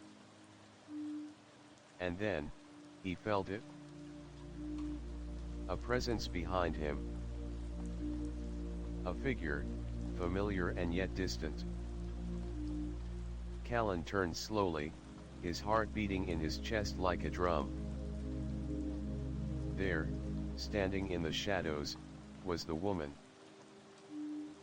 Her face was soft with wisdom, but her eyes were filled with sorrow. She stepped forward, her movements fluid and graceful, and Callan could feel the weight of her gaze as she approached. "You've crossed the threshold," she said, her voice calm but filled with emotion. "You've made the choice. Now, you must face the consequences. Callan swallowed hard. What consequences? I don't even know what I've done. I felt something, but I don't understand it. She smiled faintly, her gaze lingering on him. You don't have to understand it, Callan. Not yet. The choice you made was not just for yourself. It was for the orchard, for the land, for the world. But choices are not without cost. And you must be ready to pay it. Callan's breath caught in his throat.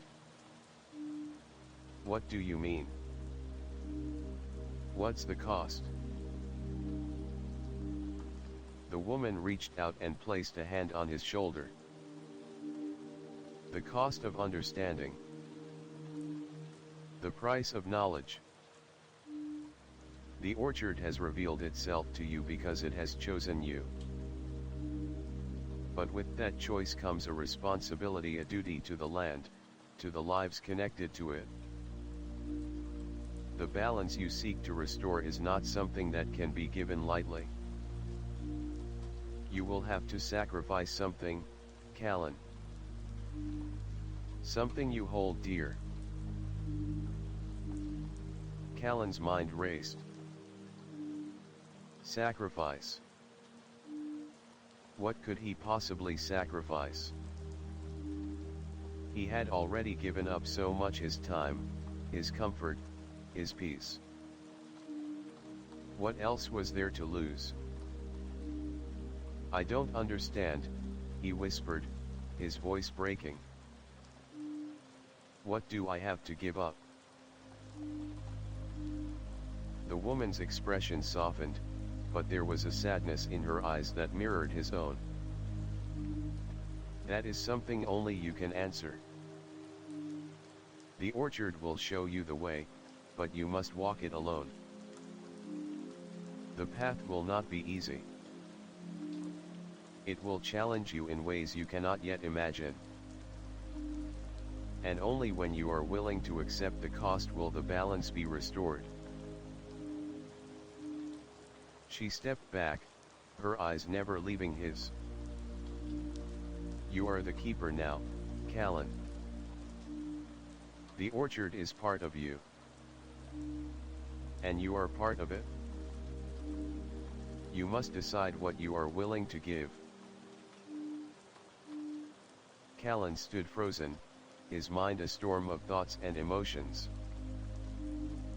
The weight of her words pressed down on him, the realization that the choice he had made was far more complicated than he had ever anticipated. He had stepped into something much larger than himself, and now he had to navigate the consequences of his actions. For a long moment, there was nothing but silence. The whispers of the orchard faded, leaving only the rustling of the leaves in the breeze.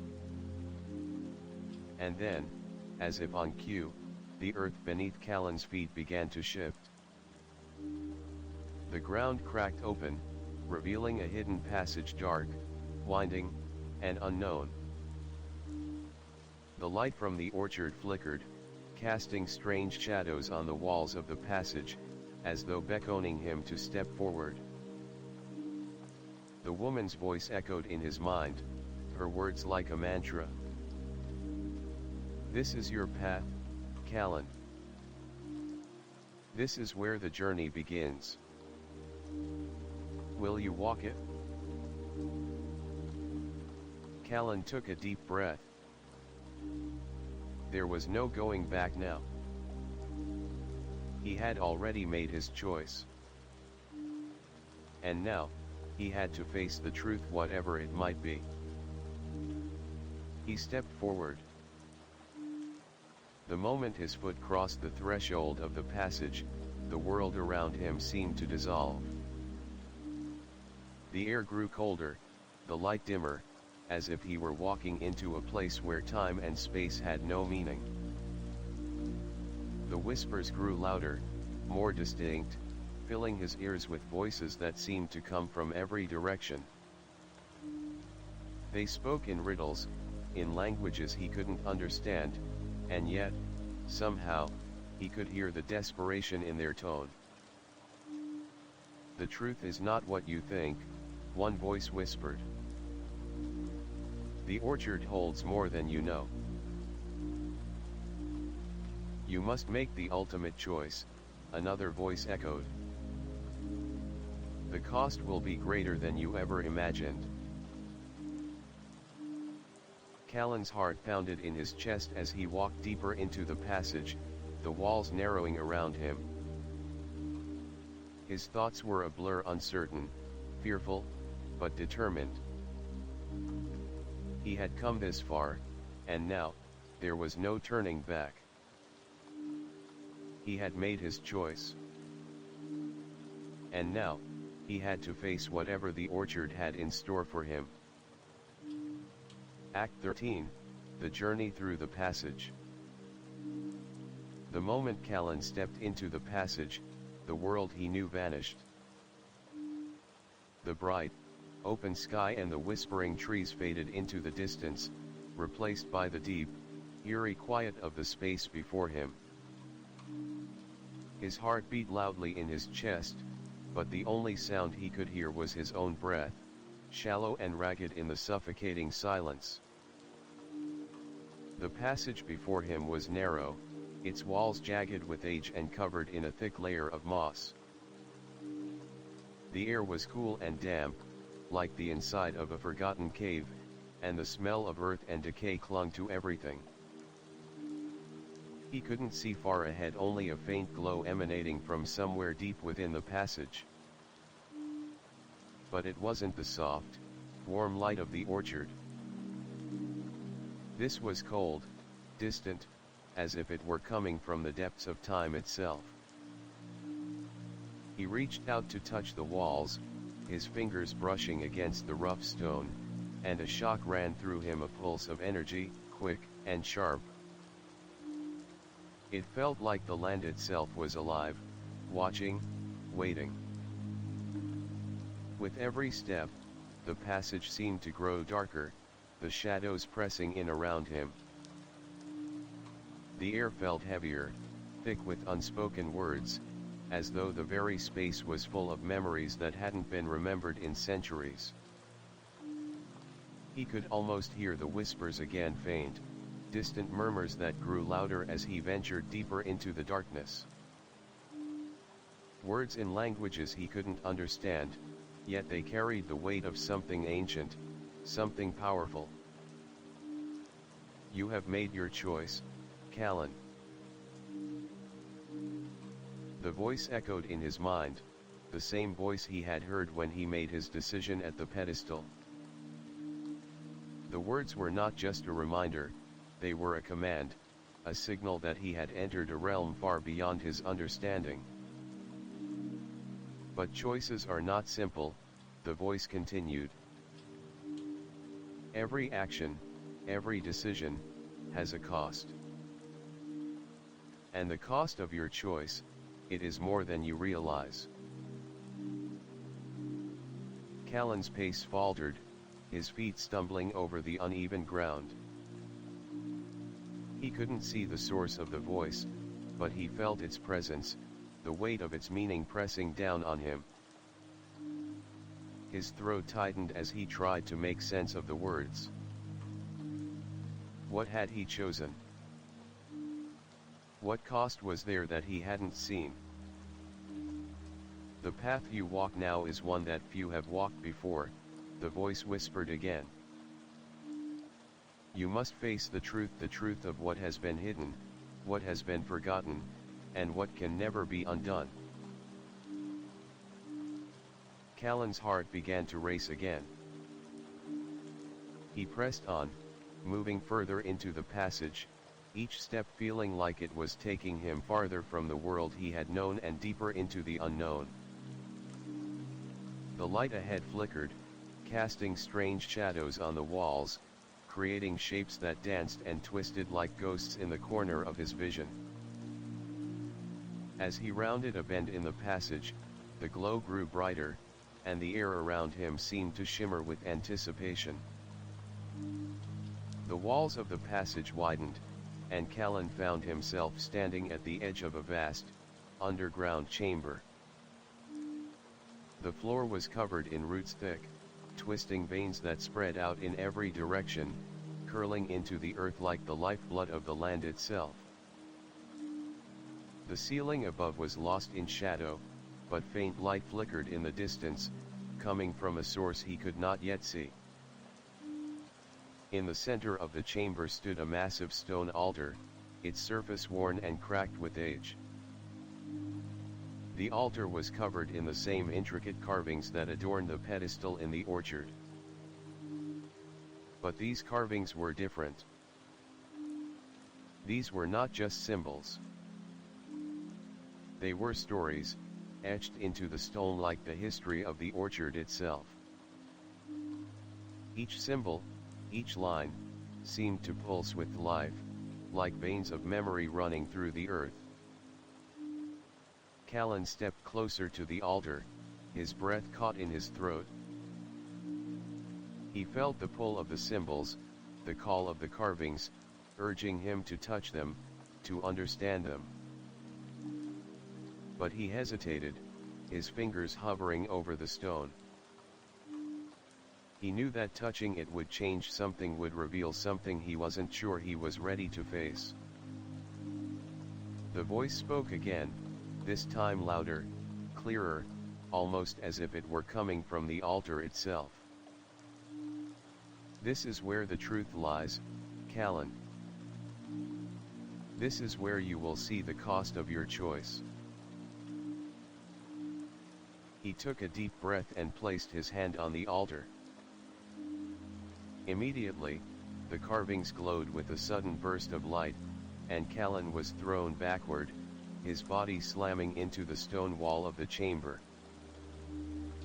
He gasped for breath, his mind spinning, as the world around him seemed to tilt and shift. The air crackled with energy, and the roots on the floor began to pulse with an eerie, rhythmic beat. The visions came quickly, too quickly for him to process, each one flashing before his eyes in rapid succession. He saw the man in red again, standing at the altar, his hands raised in power. He saw the woman in white, her face filled with sorrow, her hands trembling as she reached out toward him. And then, he saw the moment when everything changed. The moment when the balance was broken. The altar trembled, and Callan saw it, the blackness that began to pour from the ground, swirling around the altar like smoke, filling the chamber with an oppressive weight. The roots of the trees above ground writhed and twisted as the darkness spread, creeping into the earth, consuming everything in its path. He could hear the screams, distant and hollow, the cries of those who had made the choice before him, who had failed to restore the balance. Callan closed his eyes, his mind reeling with the images. The truth was overwhelming, too much to comprehend in one moment. But one thing was clear, the cost of his choice was not just the balance of the orchard. It was the very fabric of the world itself. And whatever happened next, whatever choice he made now, would determine not just the fate of the orchard, but the fate of everything tied to it. You must decide, the voice echoed in his mind, deep and resonant. The darkness will consume all if you do not act. He stood, shaking, his body trembling with the weight of the truth he had just witnessed. The choice was his, and the consequences of that choice were more than he had ever imagined. The light flickered again, and in the distance, he saw a figure approaching someone he hadn't seen before, but whose presence was undeniable. The figure was tall, cloaked in shadow, their face hidden beneath a hood. They walked toward him with purpose, their steps steady and certain. As the figure drew closer, Callan felt a strange sense of recognition. It was as if he knew them, as if their presence had been with him all along, guiding him, waiting for this moment. The figure stopped in front of him, their voice low but clear. "The time has come, Callan. Will you walk the path that was set before you, or will you turn away from the truth?" Callan took a deep breath, his heart pounding in his chest. He had made his choice. And now, there was no turning back. Act 14, The Dark Seat of the Orchard. The air was thick with the weight of the truth as Callan stood in the chamber, the altar glowing faintly beneath his hand. The images, the visions flickered behind his eyes like burning fragments of a broken past. The dark seed of the orchard was here, beneath his feet, waiting to consume all that it touched. He had seen it, felt it, the darkness that had once crept up from the roots and spread its tendrils, poisoning everything it touched. And now, the power of that darkness was calling to him. He could hear the voice again, low and resonant, echoing in his mind like the growl of a distant storm. "You are the keeper now, Callan. You chose this path. But every path comes at a cost. Every decision leaves its mark." His heart pounded in his chest as he tried to push the thoughts away, but the weight of them lingered, suffocating, pulling him deeper into the abyss.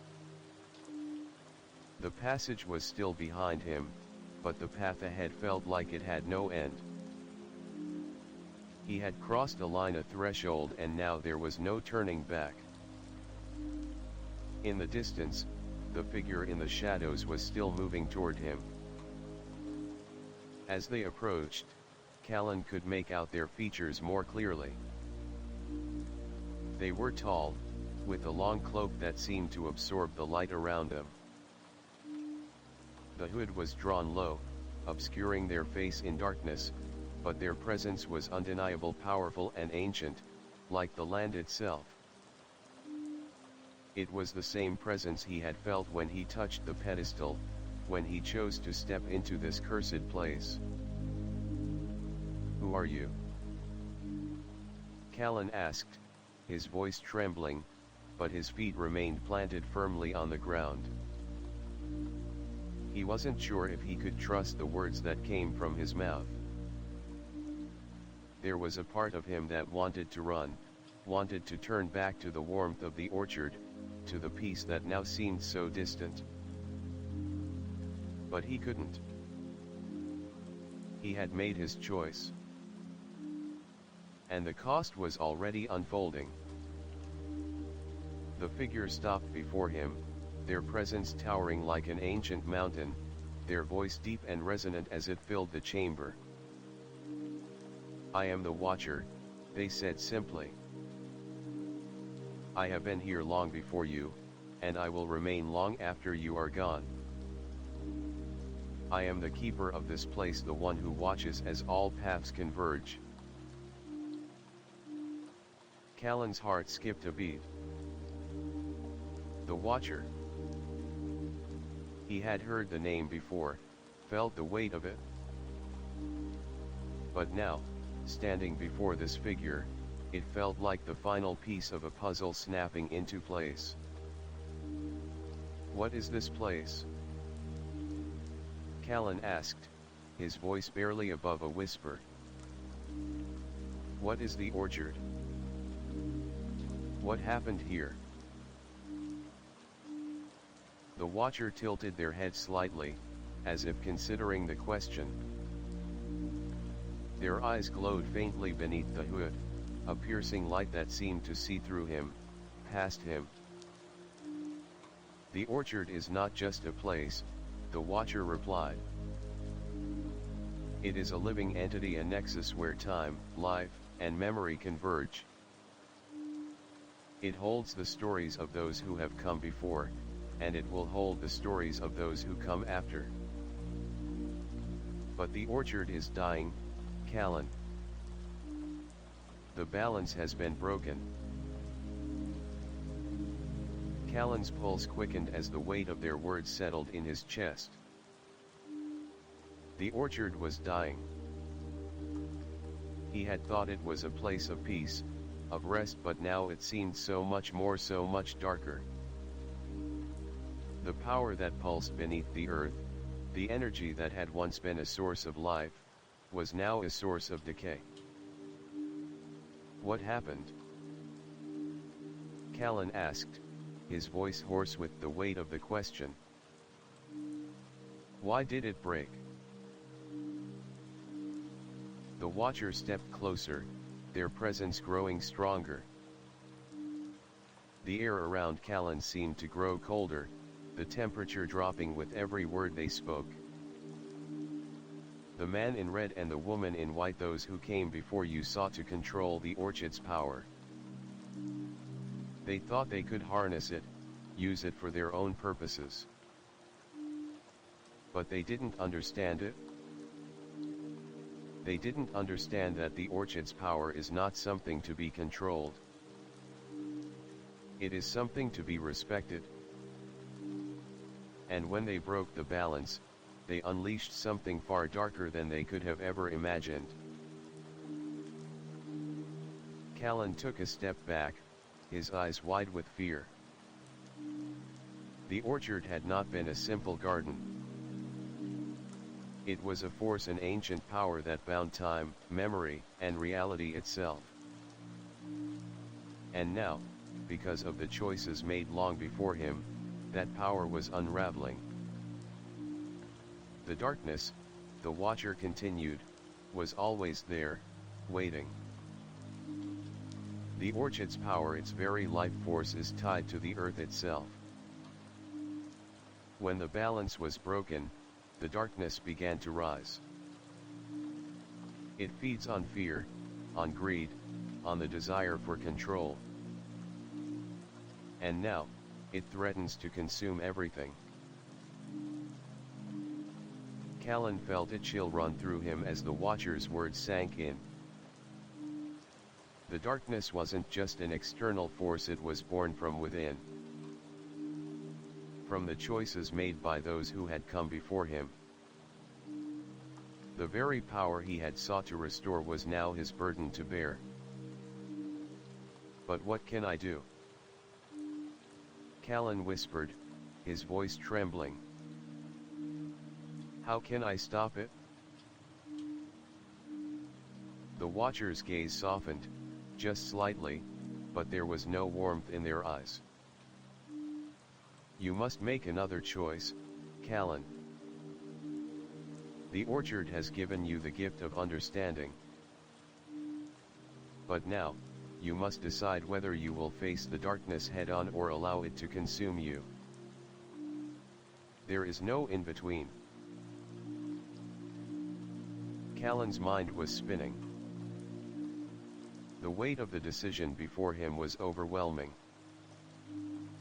He had come here seeking rest, seeking peace, but now it felt like he had stepped into something far greater than himself, something that would require more than just his presence. It would require his very soul. You are the key, Callan, the watcher said, their voice low but filled with finality. But what you choose will determine not just the fate of the orchard, but the fate of all who are connected to it. The past, the present, and the future are all intertwined in this moment. You must choose. For a long moment, there was silence. Callan could feel the weight of the choice bearing down on him, suffocating him with its intensity. He could feel the darkness pulling at him, tugging at his very soul, threatening to drag him under. He could feel the orchid's power surging beneath his feet, waiting for his decision. But amidst the darkness, he felt a spark, a small, flickering light of hope. He wasn't alone. The orchard, the land, the stories, they were all part of him now. And maybe, just maybe, he could be the one to restore the balance. With a deep breath, Callan stepped forward, his heart steadying as he made his decision. "I will face it," he said, his voice strong. "I will restore the balance." The watcher nodded slowly, their face unreadable. "Then you are ready. The path ahead will be difficult, but you have made the first step." With that, the watcher turned, their form fading into the shadows, leaving Callan standing alone in the vast chamber, the weight of the choice now settling on his shoulders. He had chosen. And now, he would walk the path that had been set before him. The orchard had called him, and he had answered. Act 15, The Awakening of the Darkness. The air around Callan was still, yet thick with tension. The chamber, deep beneath the orchard, held a silence that weighed heavily on his chest.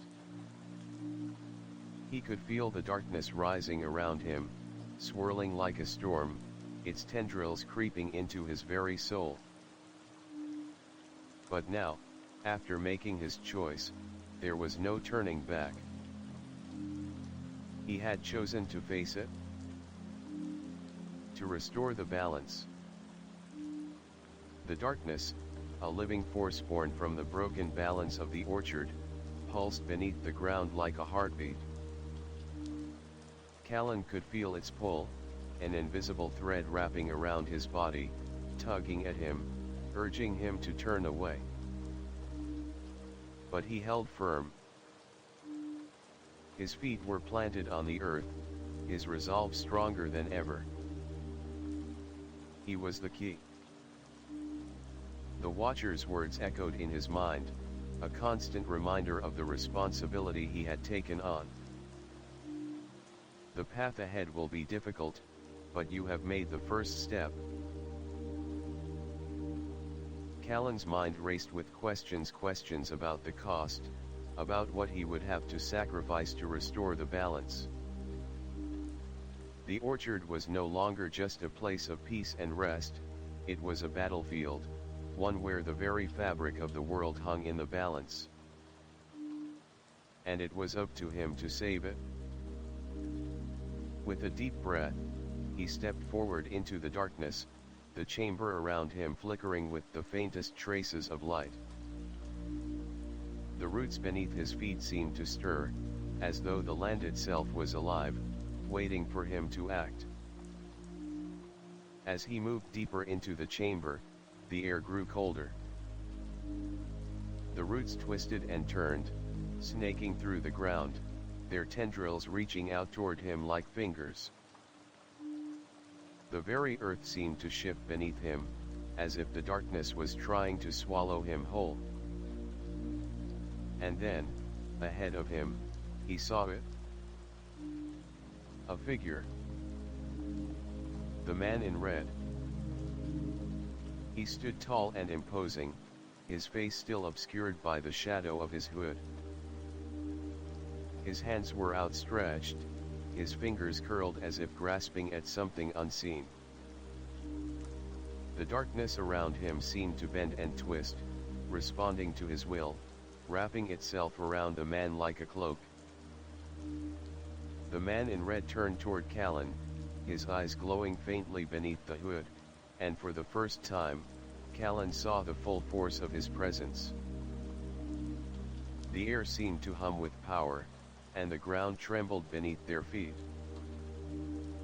"You've come," the man in red said, his voice deep and resonant, like the growl of thunder in the distance. "You've made your choice. But now, you must face the true cost." Callan felt a cold chill run down his spine, his heart pounding in his chest. The man in red's presence was overwhelming, powerful, suffocating, like the very weight of the world was resting on his shoulders. "What do you mean?" Callan asked, his voice shaking slightly. He wasn't sure if it was fear or something else, something deeper that made his voice waver. The man in red stepped forward, the darkness swirling around him like a storm cloud. "You think you can restore the balance, Callan? You think you can fix what was broken? The orchard is dying. And you are the one who has been chosen to either save it or watch it crumble." Callan's mind raced. He knew the stakes. He knew that the darkness had already begun to spread, and the orchard's power was slipping away with every passing moment. But there was still so much he didn't understand. Why had the orchard chosen him? What had he truly done to deserve this? "I don't know what to do," Callan whispered, his voice filled with uncertainty. "I don't know if I can restore the balance." The man in red let out a soft laugh, his voice carrying a note of sadness. "You don't have to understand it, Callan. You don't need to know everything. The orchard is a part of you now. You've made your choice. And now, you must face the consequences." Callan's heart sank.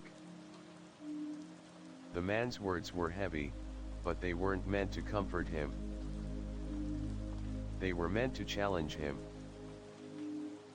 The path ahead would be difficult, but there was no turning back now. He had to confront the darkness, no matter the cost. The ground beneath him shook violently, and the roots of the orchard began to writhe and twist. The darkness was coming for him, creeping through the earth, pulling him into the abyss. The man in red raised his hands, his fingers glowing with an eerie light, and the darkness responded, surging toward Callan like a tidal wave. "This is your final test," the man in red said, his voice a low growl. "You must face the darkness, or you will become part of it." Callan felt the darkness closing in around him, its grip tightening, threatening to consume him. He could hear the whispers again, faint voices, lost voices calling out to him from the depths of the earth. The whispers grew louder, more insistent. "You cannot fight it. You cannot win. You are nothing." Callan's heart raced, the whispers growing louder in his mind. He could feel the weight of the darkness pressing down on him, threatening to swallow him whole. But then, something shifted. A flicker of light. A spark. It was faint at first, barely noticeable, but it was there. Callan's fingers clenched into fists as he reached deep inside himself, searching for the strength he knew he had. The orchard had chosen him. He was the key. He had made the choice. And he wasn't going to let it all fall apart. With a fierce cry, Callan reached forward, his hand outstretched, and as he did, the darkness recoiled, as if struck by the force of his will. The man in red flinched, his face contorting in surprise, and the darkness that had been swirling around him faltered, hesitating for just a moment. That moment was all Callan needed. With a surge of energy, he pushed forward, the light within him growing brighter, stronger. The darkness recoiled, the roots of the orchard writhing beneath him, and for the first time, Callan felt the power of the orchard's energy respond to him. He was no longer just a visitor. He was a part of it. The man in red raised his hands again, but this time, Callan was ready. He stood firm, his will unshaken, and the light around him flared bright enough to drown out the darkness. The man in red staggered back, his expression filled with shock. You can't." Callan took another step forward, his eyes locked onto the man in red. "I can. And I will." The darkness receded, the roots of the orchard slowly unwinding from the earth. The chamber grew brighter, the light spilling into the cracks and crevices, filling the space with warmth. Callan's heart raced, but now, it was filled with purpose, filled with the strength of the orchard itself. The man in red backed away, his form flickering, as if the light was breaking through his very essence. "You may have won this time, Callan," he said, his voice barely a whisper. "But remember this: the darkness never truly leaves. It waits. It always waits." Callan stood tall, his breath steadying. "I will be ready." With those final words, the man in red disappeared into the shadows, leaving Callan alone in the chamber, the roots of the orchard slowly healing beneath his feet. The battle was not over, but for the first time, Callan felt a glimmer of hope. Act 16, The Heart of the Orchard. The silence after the battle was almost unbearable. The air around Callan seemed to hum, the last remnants of the struggle fading into the stillness. The roots beneath him had stopped writhing, the pulsing darkness retreating into the earth, leaving behind only the faintest traces of its existence. The orchard had quieted, but its heartbeat, the rhythm of life, of power, still throbbed beneath the surface. Callan stood alone in the chamber, his chest rising and falling with each breath, his heart still racing. He had won, at least for now. The darkness had been pushed back, but the weight of the battle still lingered in the air. The man in red, the embodiment of the darkness that had once consumed the orchard, was gone. But Callan knew that this was not the end. It was only the beginning. He looked around, the chamber now bathed in the soft light of the orchard. The stone altar before him was no longer glowing with dark energy, instead, the carving seemed to shimmer with a soft, golden light, like the first rays of dawn breaking through the night. The roots of the trees, once twisted and corrupted, now seemed to pulse with life, their energy returning to its natural flow. The woman's words echoed in his mind. "The orchard is alive, Callan. It has a heartbeat. And it has chosen you. But the darkness will never be fully gone. It waits. It always waits." He could still feel it, the pull of the darkness, lurking just beneath the surface, waiting for the right moment to strike again. It was a constant threat, an ever-present shadow that would follow him as long as he stood in the orchard's heart. But Callan wasn't afraid. Not anymore. He had faced the darkness head-on and come out stronger. The orchard had chosen him for a reason, and he would not let it fall again. He stepped forward, placing his hand on the stone altar once more. The symbols beneath his fingers pulsed, the light growing brighter as if the altar recognized his touch. The energy around him seemed to shift, and for the first time, he felt truly connected to the land, to the orchard, to everything that had brought him here. The ground beneath his feet trembled again, but this time it wasn't the chaos of the darkness. This was something different. The earth was alive, responding to him, to his presence. He could feel the roots stretching out beneath him, connecting to the very heart of the orchard. Suddenly, a sound broke the silence. It was a soft, distant whisper, like the wind rustling through the leaves, but this time, it was different. This whisper carried meaning. It was a voice, faint but clear. "You have chosen well, Callan." He turned sharply, his pulse quickening. The voice had come from behind him, from the shadows. He had heard it before, the voice that had guided him, that had called him to the orchard. The Watcher. Stepping from the shadows, the figure appeared before him, tall and cloaked in darkness.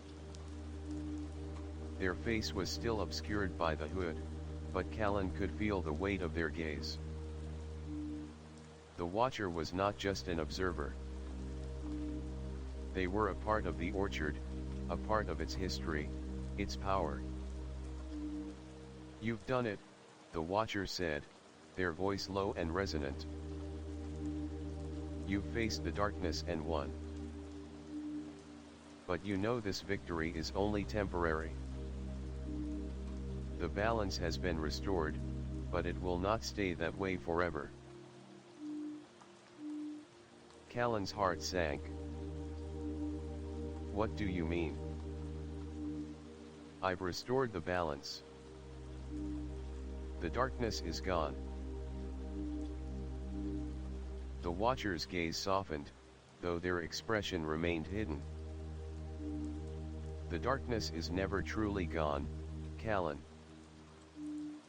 It is a part of the orchard, a part of the land. It exists in the roots, in the soil, in the very heart of the trees. And no matter how many times you push it back, it will always return." Callan clenched his fists, his jaw tightening. "So, what do I do now? Do I just wait for it to come back?" The Watcher took a step forward, their presence overwhelming. "No. You must understand the orchard. You must learn its true nature. Only then will you be able to truly protect it." Callan shook his head. "I don't understand. What do you mean by its true nature?" "The orchard is not just a place, Callan. It is a living, breathing entity, connected to the world in ways you cannot yet comprehend. It holds the power of life and death, of creation and destruction. But it is not invincible.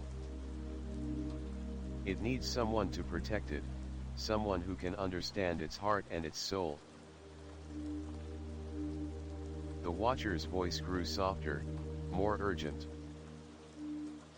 You have been chosen, Callan, because you are the one who can truly understand it. You have the strength to face the darkness, yes. But more than that, you have the heart to protect the orchard. To understand it, to become a part of it. But it will come at a cost. Callan's stomach tightened. What cost?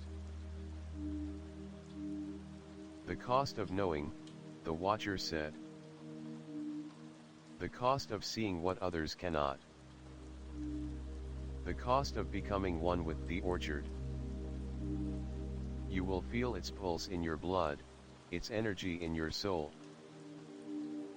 You will become the guardian of its heart, but you will also bear its burden. The Watcher stepped closer, their voice a whisper. The darkness will always wait, Callan. But you, too, will wait. You will watch as the orchard grows and withers, as time bends around you, as the world changes. You will carry the weight of all that has been and all that will be. Callan took a deep breath, the weight of the Watcher's words sinking into him. He had chosen to face the darkness, but now he understood that the true cost of his choice was far greater than he had ever imagined. He had not just restored the balance. He had become part of the orchard itself. The Watcher's gaze softened, as if understanding his struggle. But you are not alone, Callan. The orchard will always be with you. You are its heart, and it is yours. Together, you will face the challenges ahead. Callan stood silently for a moment, absorbing the enormity of the decision he had made. He had stepped into something far greater than he had ever intended. The orchard had chosen him, and now, he was bound to it, to its life, its power, its darkness. He had made his choice. And now, he would live with it. The Watcher stepped back, their form dissolving into the shadows, leaving Callan alone in the chamber. The roots beneath him hummed with power, and he could feel the weight of the orchard's presence in every breath he took. The darkness was still there, lurking beneath the surface, but Callan knew now that he was its keeper. He was the guardian of the orchard's heart, the one who would protect it from the shadows that sought to consume it. And as the light in the chamber flickered, the trees around him swayed with the pulse of life, Callan knew that his journey was far from over. The orchard had chosen him. And now, it was his responsibility to ensure that its heart continued to beat. Act 17, The Burden of the Heart. The chamber was silent, save for the soft rustle of the roots beneath his feet. Callan stood alone, the weight of the orchard's heart pressing down on him. He could feel it now, every beat of the land, every whisper of the trees, the pulsing energy of life and death, intertwined in ways he couldn't fully comprehend. The power he had chosen to embrace was no longer just something he could observe, it was a part of him, wrapped in his veins, echoing in his bones. For the first time since stepping into the orchard, Callan felt the full extent of his choice. The darkness was no longer just a threat lurking in the distance. It was part of the land, part of him. The orchard had given him the strength to push it back, to confront it, but in doing so, it had bound him to the very force he had fought against. He could still hear the Watcher's voice in his mind, reminding him of the price he had paid. You are the keeper now, Callan. The orchid's heartbeat is yours. But so too is its burden. Callan's fingers brushed against the stone altar once more, the symbols carved into its surface glowing faintly beneath his touch. It had been only a few moments since he had made his choice, but the weight of it felt endless, like the land had shifted beneath him, leaving him with no foundation but the roots of the orchard itself. The darkness was still there, lurking in the depths of the land, just beneath the surface. He could feel it like a shadow just beyond his reach, waiting to rise again. And this time, it wasn't just an enemy to fight. It was part of him. He had chosen to face it, and now he had to live with it. The world around him seemed to shift. The chamber blurred at the edges, the shadows stretching, as if the very air was thickening with the presence of something ancient. Callan took a step back, his heart racing. This was no longer just about him or the orchard. This was about the balance of everything: the land, the people, the stories that had yet to be told. A sudden tremor ran through the ground, and Callan stumbled, his vision spinning for a moment as the earth beneath him shook. The roots beneath his feet twisted, their forms pulsing with an unnatural rhythm. The light in the chamber flickered, casting strange, distorted shadows on the walls. In that moment, Callan knew. It wasn't just the darkness that was rising. It was something worse. The orchid's heartbeat, his heartbeat, was faltering. He pressed his hand against the altar, his mind racing as he tried to understand what was happening. The light in the chamber dimmed, the glow from the symbols growing faint as the shadows around him thickened. The darkness was closing in once more, but it wasn't just the land's corruption that was spreading. It was the fracture in the balance itself. Callan felt a sudden wave of panic wash over him. What had he done?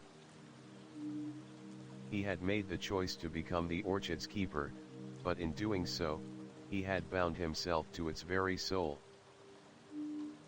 The balance was fragile, and now, it seemed, it was unraveling faster than he could repair it.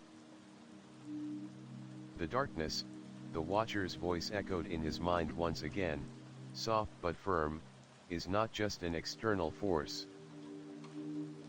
It is the consequence of your choices, the weight of your responsibility. You are its keeper, Callan.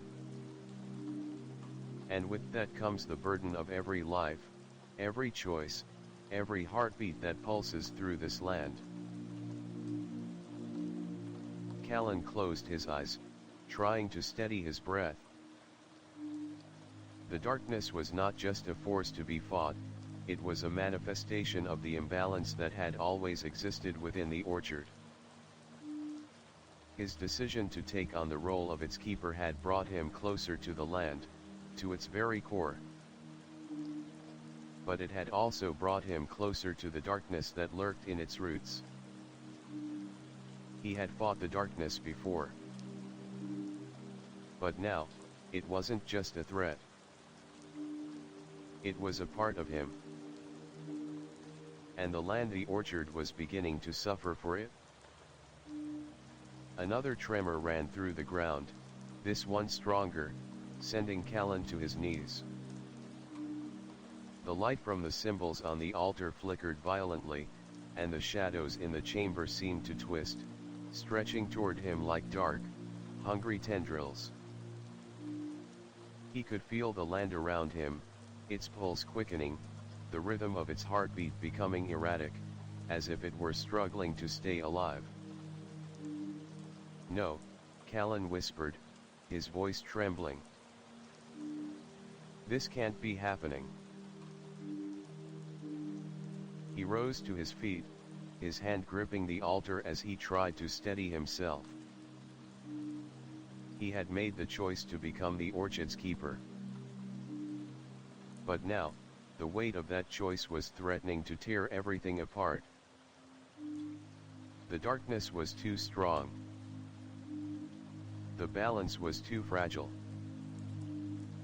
And then, as if to confirm his fears, a voice echoed through the chamber, a voice that was neither the Watcher's nor his own.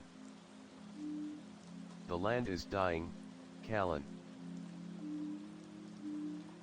He turned sharply, his eyes searching the shadows. And there, standing in the doorway of the chamber, was a figure. A woman, draped in white robes, her face soft but filled with sorrow.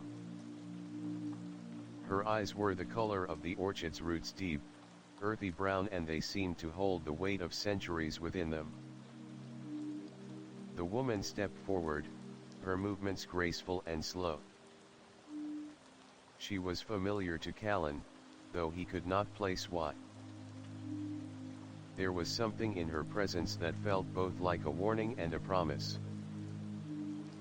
"You," Callan whispered, his voice catching in his throat. "Who are you?"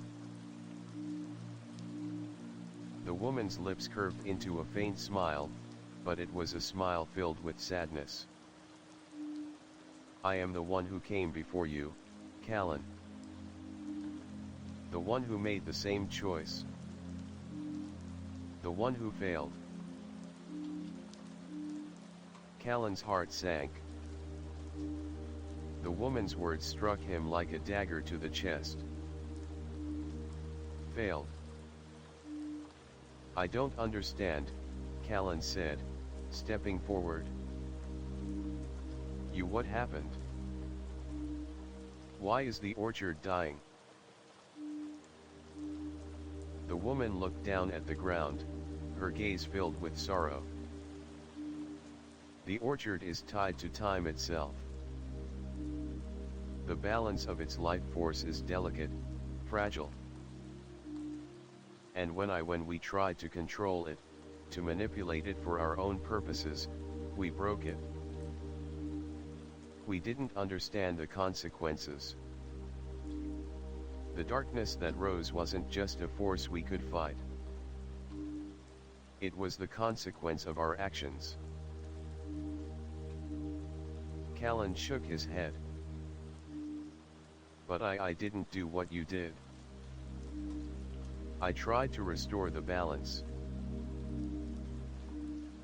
She nodded, her expression solemn. "You did. But even in your attempt to restore the balance, you have brought yourself closer to the darkness.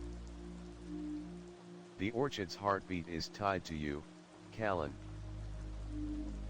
And now, it falters with yours."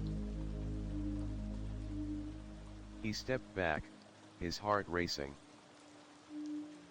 The weight of her words pressed down on him, and he realized the truth: he had not only inherited the orchid's power, he had inherited its curse. The woman's gaze softened, and she stepped closer. "But there is still hope, Callan. The balance can be restored. It will require more than just strength. It will require sacrifice. And you must be willing to give everything yourself, your heart, your soul, to restore it." Callan's heart clenched in his chest. The orchard, the land, the power, it was all connected. And now, he was the one who had to decide whether he was willing to bear the full weight of that connection. But what was the price? Act 18, The Price of the Heart. The chamber was cold, the air thick with the weight of his choices.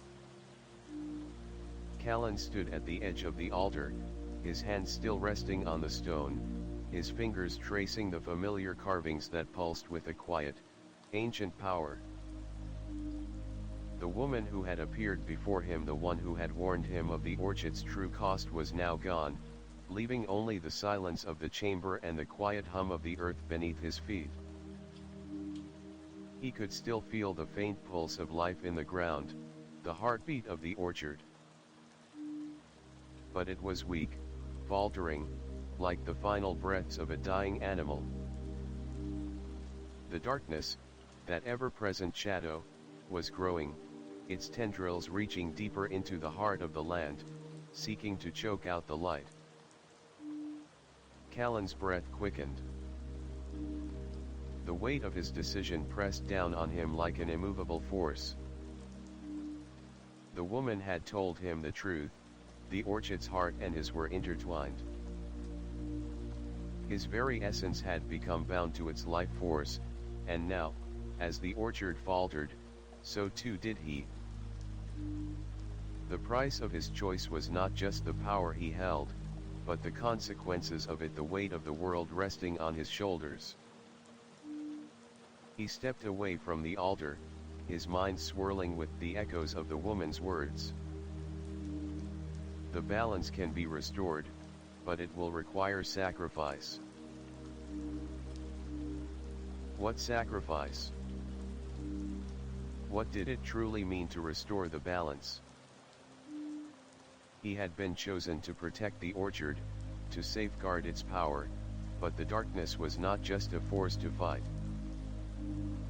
It was a force that lived within him, within the land, and within every choice he made. Callan's fingers tightened into fists. He couldn't let it end like this. He couldn't let the darkness consume everything he had worked for, everything the orchard stood for. The land had chosen him, and he had to honor that choice. He had to fight for it, no matter the cost. Suddenly, the ground beneath his feet trembled, and Callan's heart skipped a beat. The familiar hum of the orchard was gone, replaced by a low, mournful rumble that seemed to come from the earth itself. He turned sharply, his eyes scanning the chamber, but there was nothing there. No figure. No shadow. Only the deepening silence. And then, he heard it. A soft, distant voice, calling to him from the depths of the earth. It was faint, but unmistakable. A whisper. A plea. Help us. Callan's breath caught in his throat as the voice seemed to wrap itself around him, pulling him forward. He could feel it now, the urgency in the voice, the desperation that echoed through the very soil beneath him. It was a cry for help, not from one person, but from the orchard itself. He felt the pull of the earth, an invisible force tugging at him, urging him to move, to step into the darkness that was waiting just beyond the altar. The roots beneath him seemed to stir, as though the land itself was alive, waiting for him to act. The darkness was closing in, but Callan couldn't turn away. He knew what he had to do. The orchard had chosen him, and now, he had to choose whether to walk into the unknown or let the darkness consume everything.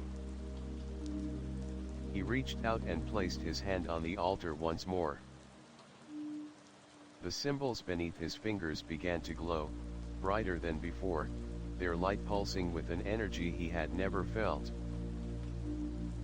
The roots of the orchard seemed to stretch toward him, their energy flowing into him like a river of light and shadow. The chamber shook violently, and Callan stumbled, his heart racing as the darkness surged around him. The air grew thick, heavy, suffocating. The whispers grew louder, more insistent. They were not just the voices of the orchard, they were the voices of all those who had come before him, all those who had tried to control the orchard, to manipulate its power. They were the echoes of those who had failed. "You cannot save it," one voice whispered. "You cannot restore the balance. You are not strong enough," another voice echoed.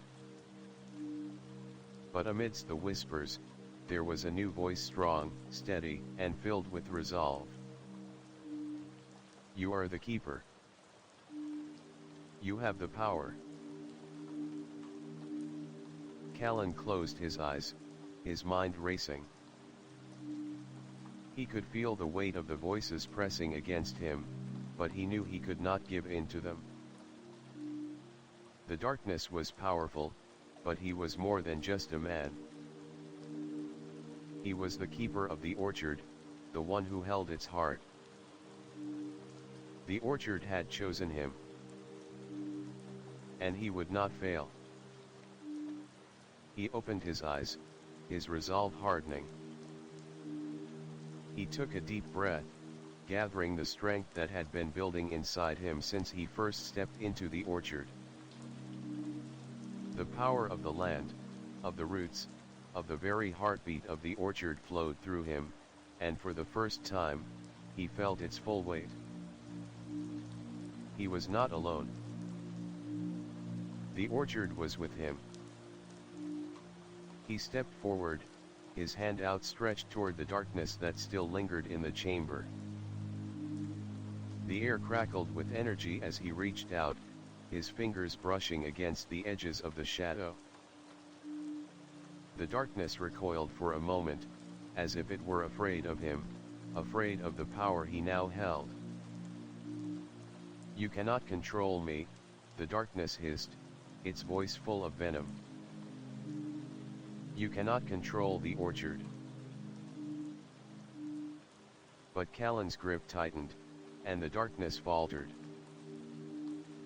He could feel the power of the orchard surging through him, its pulse steady and strong.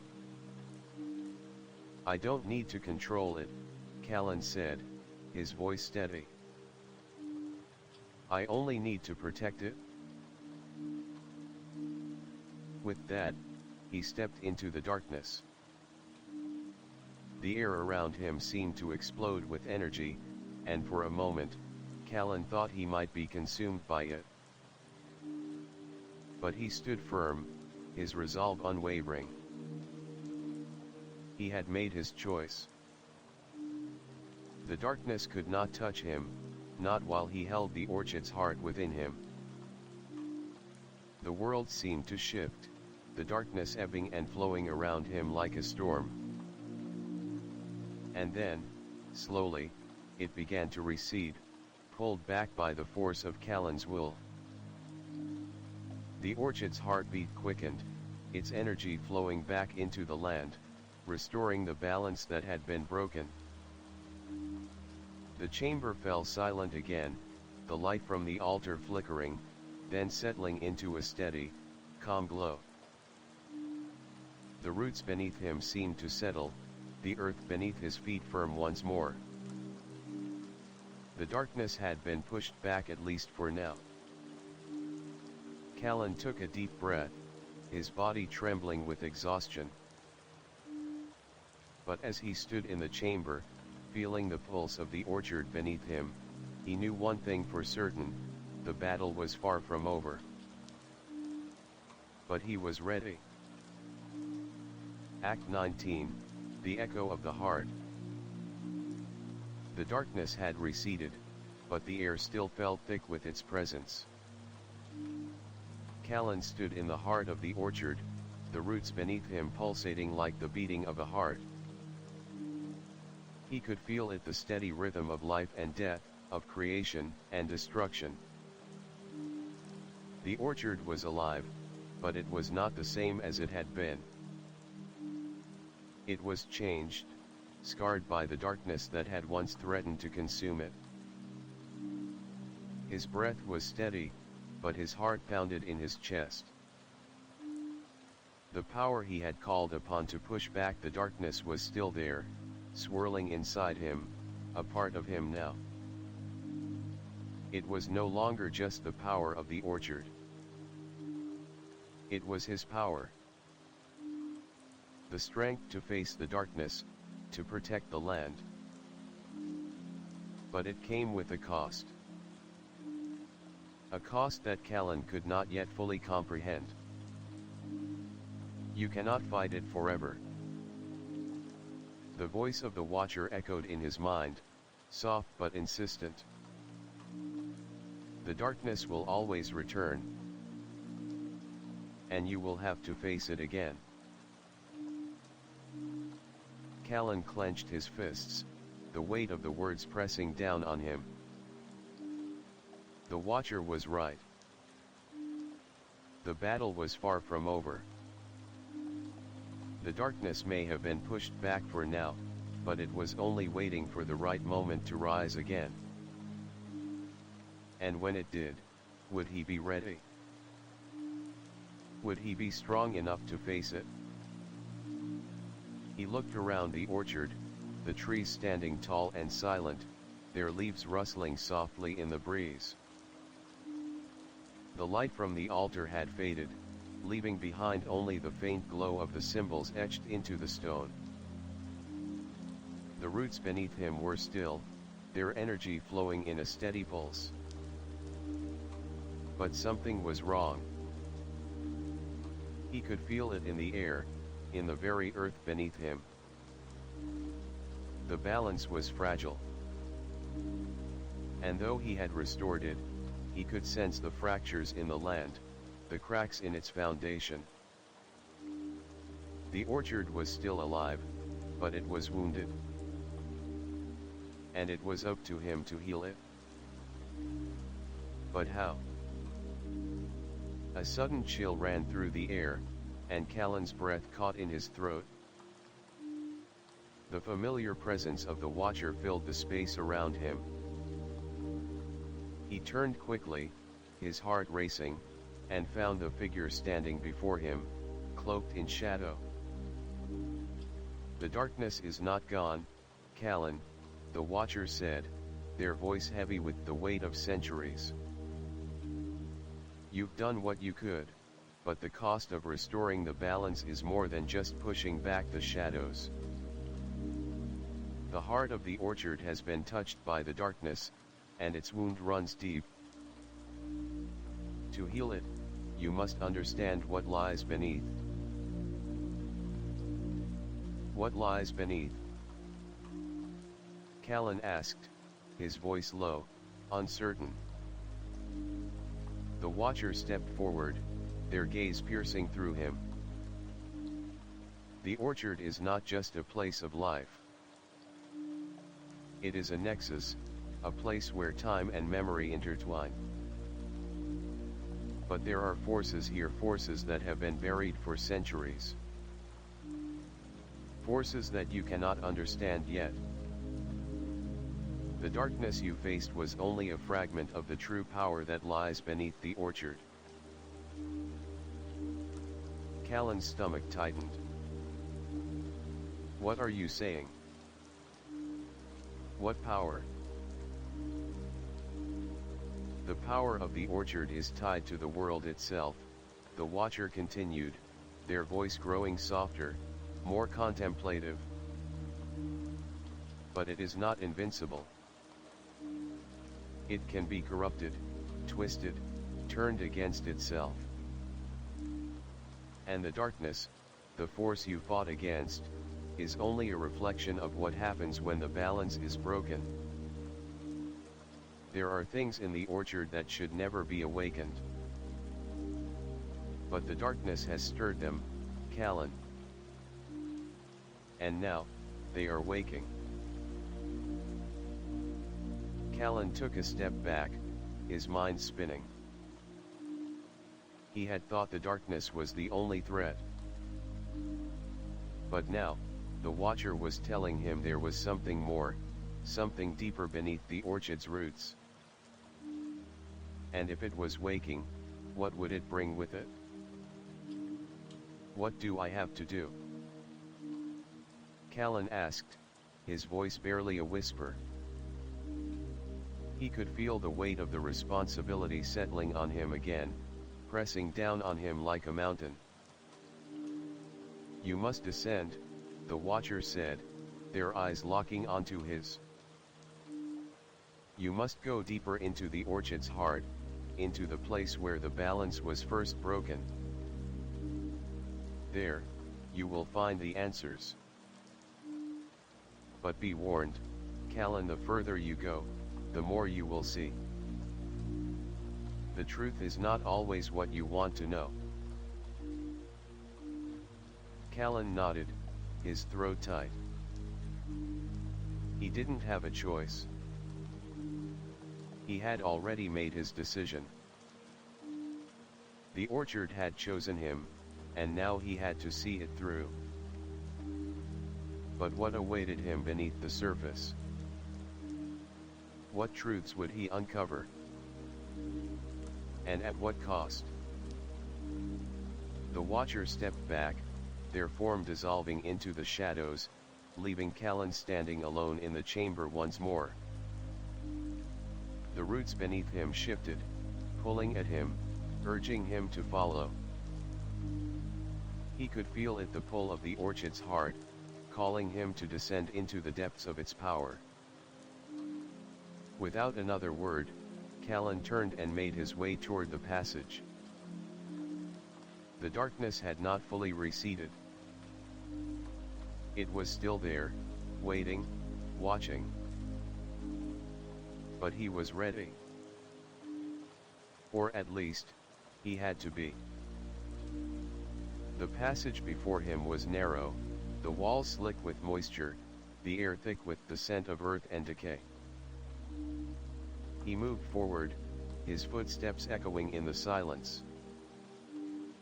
As he descended, the world above seemed to fade away, replaced by the pulse of the land, the rhythm of the orchid's heartbeat. The roots of the trees stretched out before him, their tendrils winding around the passage like veins of a great, sleeping beast. The air grew colder as he moved deeper, the light from the chamber above growing faint. But there was something else here, something that called to him, a presence, ancient and powerful, lingering in the darkness. Finally, after what felt like an eternity, Callan emerged into a vast, underground chamber. The walls were covered in roots, thick and twisted, their energy pulsating with an unnatural force. At the center of the chamber stood a massive tree, its trunk gnarled and twisted, its roots stretching out in every direction like the very foundation of the earth itself. The tree was ancient, older than anything Callan had ever seen. Its bark was dark, almost black, and its branches reached up toward the ceiling, their leaves dark and brittle. This was the heart of the orchard, the place where the balance had first been broken. And now, it was calling to him. Callan stepped forward, his heart pounding in his chest. He could feel the power of the tree, the power of the land, surging through him, filling him with an energy that was both exhilarating and terrifying. He could sense the darkness here, beneath the surface, like a living thing, waiting for the right moment to strike. The roots of the tree seemed to stir, their tendrils reaching toward him, their energy flowing into him. The chamber trembled as the tree's energy pulsed, the very earth shaking beneath his feet. And then, in the center of the tree, a figure appeared. A woman. Dressed in flowing white robes, her hair long and dark, her face both familiar and foreign. She stepped forward, her eyes locking onto his. "You have come," she said, her voice soft but filled with authority. "You are the one who has chosen to restore the balance." Callan's heart skipped a beat. He knew her, or at least, he felt he did. But who was she?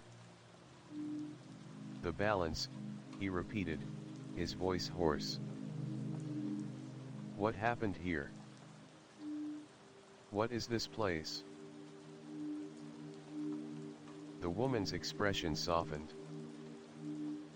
This is the heart of the orchard. The place where the balance was broken. The place where the darkness was first born. She stepped closer, her hand outstretched toward the tree. The orchard is not just a place of life. It is a nexus, a crossroads where time, memory, and power meet.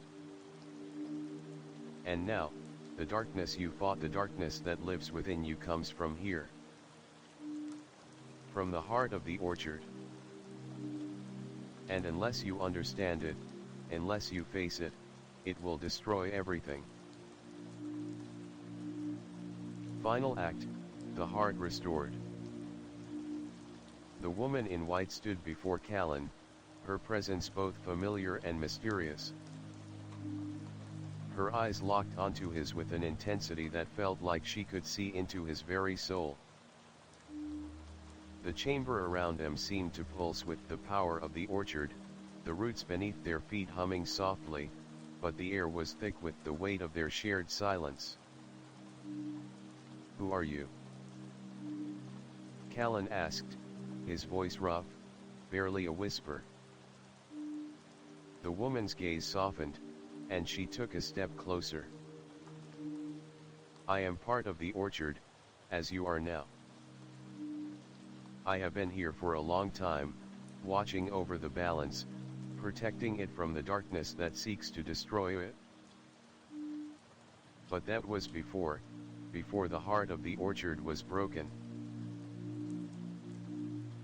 Callan's heart beat faster.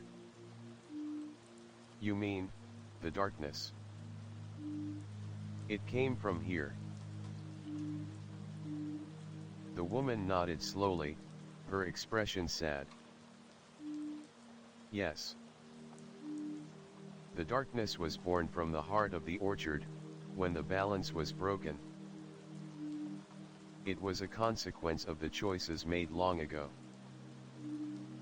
The desire to control the orchard's power, to harness it for personal gain, is what started it. It created the rift that allowed the darkness to rise.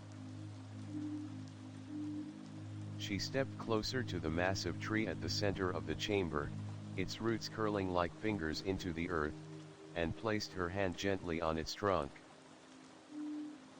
But the heart of the orchard is not just a source of power. It is the source of life, of growth, of balance. And when it was broken, so too was the balance of the entire land. The darkness feeds on that imbalance, feeding on the void created by the broken heart. Callan watched as her fingers traced the dark veins running along the tree's surface, his mind racing. But I don't understand. How did it all start? How can I stop it? The woman's gaze lifted, her eyes filled with the weight of centuries of knowledge. It began with a choice, Callan. The choice to control, to bend the orchard's power to one's will. It was never meant to be controlled. It was always meant to be balanced, to flow freely through the land, a force of life, not domination. And when that balance was disrupted, the darkness began to grow. Callan clenched his fists. And now? It's my turn, isn't it? I have to make a choice, just like they did. The woman's expression hardened with determination. Yes. But unlike the ones who came before you, you must understand that this choice is not about control. It is about restoration. The heart of the orchard can be healed, but it will require more than just strength. It will require sacrifice. Callan's heart skipped a beat. Sacrifice. What do I have to sacrifice? She took a deep breath, her voice trembling slightly. The cost of restoration is great. To heal the heart of the orchard, you must merge with it. You must give yourself fully to its power, to its life force. You will become one with it, and in doing so, you will restore balance. But the price is high. You will lose yourself. The orchard will become you, and you will become the orchard. Callan stepped back, his mind reeling with the magnitude of what she was saying. Lose myself. What does that mean? The woman's eyes softened with compassion. It means that you will no longer be just Callan. You will be a part of the orchard's essence, its heartbeat, its soul. You will live as long as the orchard lives, but you will also carry its burden, its power. You will be the guardian, the keeper of its balance. Callan's mind raced, the weight of her words sinking in. The decision before him was impossible. He had always fought for freedom, for peace. But now, he was being asked to bind himself to the orchard, to its power, to its life force. He could feel the pull of the darkness just beneath the surface, like a cold shadow that wanted to consume him. He had seen it before, felt it in the very marrow of his bones. But now, he also felt the power of the orchard, its light, its life, its warmth. It was calling to him, offering him a chance to heal the world, to restore the balance. The woman was right. It wasn't about control. It was about balance. And to restore it, he had to become part of it. He had to sacrifice himself to save the orchard, to protect everything it stood for. I understand, Callan said, his voice steady now, filled with a sense of purpose. I will do it. I will give myself to the orchard. The woman nodded, her eyes filled with a mixture of sadness and pride. Then it is time. With those words, the chamber around them began to shift. The roots of the tree twisted and writhed, their energy swirling around Callan like a current of life and death. The ground beneath him trembled as the power of the orchard surged, flowing through him, filling him with an overwhelming sense of energy. Callan stepped forward, his arms outstretched as the roots reached toward him, wrapping around his body, intertwining with his very soul. The power of the orchard flooded through him, filling every fiber of his being. He could feel the life force of the land flowing through him, its pulse, its rhythm, its heartbeat. The darkness, the shadow that had always lingered at the edges of his mind, began to recede. The light of the orchard grew brighter, stronger, pushing back the darkness with every beat of his heart. He could feel the balance shifting, the world around him coming back into harmony. But the cost was great. Callan could feel his own sense of self fading, being absorbed into the orchard. His memories, his desires, his fears, everything he had been began to blur, merging with the power of the land. He was no longer just Callan. He was the orchard. He was its heart, its soul, its guardian. And in that moment, he understood. The orchard was not just a place. It was a living, breathing entity, a force of life and death, of creation and destruction. And he was now its keeper, its protector, its pulse. He felt a strange peace settle over him as the last of his identity slipped away, replaced by the eternal presence of the orchard. He had made his choice. And in doing so, he had saved everything. The darkness was gone, at least for now. The balance had been restored. But the orchard would always need a keeper. And Callan had become that keeper.